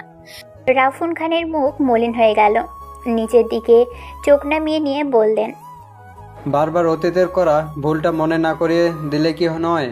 তুমি যদি বারবার আমাকে মনে করাও, আমাকেও তো করাতেই হয়। রাফুন খান প্রত্যুত্তরে বলার মতো কোনো কিছুই পেলেন না। পূর্বের মতো আবারও খবরের কাগজে দৃষ্টি দিলেন। শোভন ও জ্যোতি বাড়ি ফিরেছে খানিকক্ষণ আগে। ফ্ল্যাটে ঢুকতে না ঢুকতেই গাছগুলো নিয়ে বারান্দায় চলে আসে জ্যোতি। শরীর থেকে এখনও বোরখা খোলেনি। গাছগুলো ঠিক করে রাখার জন্য ব্যস্ত হয়ে পড়েছে। নার্সারি থেকেই টবে করে মাটি নিয়ে এসেছে তারা। হাত ভাঁজ করে দাঁড়িয়ে দাঁড়িয়ে সেই দৃশ্য নীরবে দেখে যাচ্ছে শোভন, আর ভাবছে মেয়েদের ধৈর্য শক্তি কতটা প্রখর হলে এতটা পথ আসা যাওয়া করেও আবার কিনা হাত দিয়ে মাটি ধরছে, গাছ লাগাচ্ছে। জ্যোতি নিজের কাজ করতে করতে ঘাড় ঘুরিয়ে শোভনের দিকে তাকিয়ে বলল, কটা বাজে? খিদে পেয়েছে আপনার? খাবার দিয়ে দিব? তুমি কাজ শেষ করো, তারপর না হয় খাওয়া যাবে। জ্যোতি মুচকি হেসে আবারও কাজে মন দিল। শোভন সরে গেল সেখান থেকে। গাছে পানি দিয়ে ঘরে এলো জ্যোতি। পোশাক বদলে হাত মুখ ধুয়ে ফ্যানের নিচে বসে একটু জিরিয়ে নিল। সেদিনের রাতটা পার হলো কোনোভাবে। শোভন ফজরের নামাজ পড়তে বের হবে। তৎক্ষণাৎ গতকাল জ্যোতির কথাটি মনে পড়ল তার। জ্যোতি বলেছিল ফজরের নামাজের সময় যাতে তাকে ডেকে দেওয়া হয়। শোভন বিছানায় বসে ঘুমন্ত স্ত্রীর দিকে তাকালো। না, এতটা খারাপ লাগছে না, বরঞ্চ দেখতে বেশ ভালোই লাগছে। যে যেমনই হোক না কেন, ঘুমোলে প্রতিটা মানুষের মুখশ্রীতেই এক সৌন্দর্য এসে ভর করে। ঘুমন্ত ব্যক্তিটিকে তখন দেখলে মনে হয় পৃথিবীর সবচেয়ে নিষ্পাপ মানুষই যেন সে। ঘুমন্ত জ্যোতিকে দেখেই হুট করেই শোভনের ভিতরে এক অদ্ভুত অনুভূতি হলো। ইচ্ছে করলো ফোলা ফোলা গাল দুটো টেনে দিতে, কিন্তু কাজটি করতে পারল না। ভিতরের কোথাও থেকে অদৃশ্য এক বাধা পেল। সঙ্গে সঙ্গে নিজের এমন ইচ্ছেকে ধিক্কার জানালো। জোরে জোরে কয়েকটা নিঃশ্বাস ফেলে মৃদুস্বরে ডাকলো, এই যে শুনছো জ্যোতি? জ্যোতি পূর্বের মতোই বেঘরে ঘুমোচ্ছে। কোনো কথা তার কান পর্যন্ত পৌঁছচ্ছে না। শোভন জ্যোতির মাথায় হাত দিল, চুলে বিলি কেটে দিতে দিতে বলল, সেই কখন ফজরের আজান দিছে, আমাদের সময় তো চলে যাচ্ছে, কি হলো? ওঠো ঘুম থেকে। এই জ্যোতি। চোখ জোড়া বন্ধ রেখেই ঘুম ঘুম কণ্ঠে উত্তর দিল, আর একটু ঘুমায় না। নামাজ পড়ার পর না হয় আবারও ঘুমাতে যাবে, এখন তো ওঠো জ্যোতি। লাফিয়ে উঠল জ্যোতি। শোভন উঠে দাঁড়ালো, বলল, কাল তো ঠিকই অভিযোগ করেছিলি আমি নাকি তোমায় ডেকে দিই না, সেই কারণে নাকি নামাজ হয় না। তাহলে আজকে ডাকার পর এত বায়না কেন? তাড়াতাড়ি অজু করে এসো। মুখ ভার করে জ্যোতি বিছানা থেকে নামলো। শোভন মসজিদে যাবে, ঘর থেকে বের হতেই যাচ্ছিল, তখনই পিছন থেকে গোমরা মুখে জ্যোতি বলল, স্ত্রীর সঙ্গে ভালোবাসা নিয়ে হেসে হেসে কথা বলা সুন্নাত। কপালে কয়েকটি ভাঁজ পড়ল শোভনের। চমকানো দৃষ্টি নিয়ে পিছন ঘুরতেই দ্রুত বাথরুমে ঢুকে গেল জ্যোতি। মুচকি হেসে ঘর থেকে বের হলো শোভন। জায়দা খাতুন ঘুমিয়ে আছেন হাসপাতালের বেডে, হাতে সেলাইন চলছে। আশেপাশে মানুষজনের কথাবার্তার অনেক শব্দ, তাতেও ওনার কোনো হুঁশ নেই। ডক্টর ঘুমের ইঞ্জেকশন দিয়ে গেছে ওনাকে। শম্পা শাশুড়ি শিওরে বসে আছে। জাহিদ ঔষধ নিয়ে এগিয়ে এলো, চেয়ার টেনে বসে বলল, মায়ের অবস্থা তো তেমন ভালো না, জয়তিকে তো সব জানানো উচিত। শম্পা নাকচ করে বলল, এত খারাপও না যে জ্যোতিকে জানাতে হবে। ওকে জানালেই আসার জন্য মরিয়া হয়ে উঠবে। এদিকে সপ্তাহও পার হয়নি যে স্বামীর সঙ্গে ওখানে গেছে, এখনই চলে এলে হবে? নতুন সংসারটা তো গোছাতে হবেই নাকি? কিন্তু কোনো কিন্তু নয়। মায়ের অসুস্থতার কোনো খবর যেন জ্যোতির কান পর্যন্ত না যায়। যদি অসুস্থতা বেড়ে যায় তখন না হয় জানানো যাবে। জাহিদ আর স্ত্রীর উপরে কথা বলল না। আজ 2 দিন ধরে সদর হাসপাতালে ভর্তি জায়দা খাতুন। প্রেশার বেড়েছে, খাবার খেতে পারেন না, তীব্র জ্বরে ভুগছেন। বেশ কয়েকদিন কেটে গেল। রোজকার মতো অফিস শেষ করে বাড়ি ফিরেছে শোভন। সদর দরজার বাহিরে দাঁড়িয়ে কলিং বেল বাজালো বেশ কয়েকবার। সঙ্গে সঙ্গে দরজা না খোলার ক্লান্ত শরীর নিয়ে বেশ বিরক্ত হলো। 2 মিনিট পর কাঙ্ক্ষিত মানুষটি দরজা খুলে দিল। কিছু একটা বলার জন্য ঠোঁট প্রসারিত করতেই বিস্মিত হলো সে। শোভনের এমন দৃষ্টিতে লজ্জা পেল জ্যোতি। মাথা নিচু করে নম্র স্বরে বলল, দাঁড়িয়ে আছেন কেন, ভেতরে আসুন। ধ্যানভঙ্গ হলো শোভনের। নিঃশব্দে ভিতরে প্রবেশ করলো। জ্যোতি দরজা লাগিয়ে পিছন ঘুরতেই স্বামীর প্রশ্নবিদ্ধ দৃষ্টি দেখে ভয় পেয়ে গেল। শোভন প্রশ্ন করল, কোথাও গিয়েছিলে নাকি? কোথায় যাব? আমি কি এখানকার কিছু চিনি নাকি? তাও ঠিক। হঠাৎ এমন প্রশ্ন কেন? না, হঠাৎ এমন সাজগোজ তো তাই মনে হলো। কথাটা বলেই ঘরে যাওয়ার জন্য অগ্রসর হলো শোভন। লাল রঙের কালো পাড়ের শাড়ি পরিধান করেছে জ্যোতি। পায়ে রূপোর নূপুর, শরীরে সোনার গহনা, চোখে গাঢ় কাজল। এতেই যেন সৌন্দর্য বৃদ্ধি পেয়েছে দ্বিগুণ। শোভনের পিছন পিছন যেতে লাগলো। নূপুরের ঝনঝন শব্দে দীর্ঘশ্বাস পেল শোভন। স্মিত হেসে যদি প্রশ্ন করল, আমায় কেমন লাগছে? পিছনে না ঘুরেই যেতে যেতে শোভন উত্তর দিল, ভালো না। নিমেষেই অদরের মিষ্টি হাসিটা বিলীন হয়ে গেল। ওখানেই দাঁড়িয়ে পড়ল সে। ততক্ষণে শোভন ঘরে চলে গেছে। ইভার পরামর্শে এই প্রথম শোভনের জন্য এত সেজেছিল জ্যোতি। সাজগোজের পর আয়নাতে বেশ কয়েকবার খুঁটিয়ে খুঁটিয়ে নিজেকে দেখেছে, অথচ যার জন্য এত সাজ সেই কিনা বলে ভালো লাগছে না। নিজের পছন্দের উপর চরম সন্দেহ বাসা বাঁধল। কিছুক্ষণ পর মন খারাপ করে ঘরে এলো জ্যোতি। ঘরে শোভন নেই। বাথরুম থেকে পানির শব্দ আসছে। আর একটুও দেরি না করে আলমারি থেকে 3 পিস বের করে অন্য ঘরে চলে গেল জ্যোতি। পোশাক বদলে ফেলল, পরনের গহনাও খুলে ফেলল, মুছে ফেলল চোখের কাজল, আবারও আগের বেশভূষা ধারণ করলো। ফ্রেশ হয়ে শোভন ড্রয়িং রুমে এলো, কিন্তু জ্যোতি দেখা পেল না। রান্নাঘরে গেল, সেখানেও নেই। আবার ঘরে এলো শোভন, বারান্দায় উকি দিল, কিন্তু হতাশ হলো। মনে মনে বলল, মেয়েটা জিন নাকি পড়ি, মুহূর্তে কোথায় গায়েব হয়ে গেল। তখনই ড্রয়িং রুম থেকে ডাক এলো, খেতে আসুন। আর এক মুহূর্তও দেরি না করে ড্রয়িং রুমে এলো শোভন। স্ত্রীকে দেখে প্রাণ ফিরে এলো তার, কিন্তু মুখশ্রী গোমরা হয়ে গেল। চেয়ারে বসে উদাস দৃষ্টিতে তাকিয়ে রইল স্ত্রীর পানে। জ্যোতি শোভনের দিকে তাকালো, বলল, কি হলো, খাচ্ছেন না কেন? খেতে লাগলো শোভন, আর চোখে বেশ কয়েকবার জ্যোতির দিকে তাকালো, কিন্তু জ্যোতি সেদিকে খেয়াল নেই। দৃষ্টি তার প্লেটের দিকে, চুপচাপ খাবার খাচ্ছে। ইতস্ততা দূর করে মুখে গাম্ভীর্য ফুটিয়ে শোভন বলেই ফেলল, সাজ আবার বদলে ফেললে কেন? জ্যোতি সোজাসাপটা উত্তর, এমনি। মুখে স্বাভাবিকভাবে ছোট্ট একটা উত্তর দিলেও ভিতরে ভিতরে মন খারাপ করে আছে জ্যোতি। মনে মনে বলল, নিজেই বললো দেখতে ভালো লাগছে না, আবার এখন কিনা নিজেই প্রশ্ন করছে সাজ বদলালে কেন। খাওয়া শেষে একটু বাসন নিয়ে রান্নাঘরে গেল জ্যোতি। শোভনও তার পিছন পিছন সেখানেই গেল।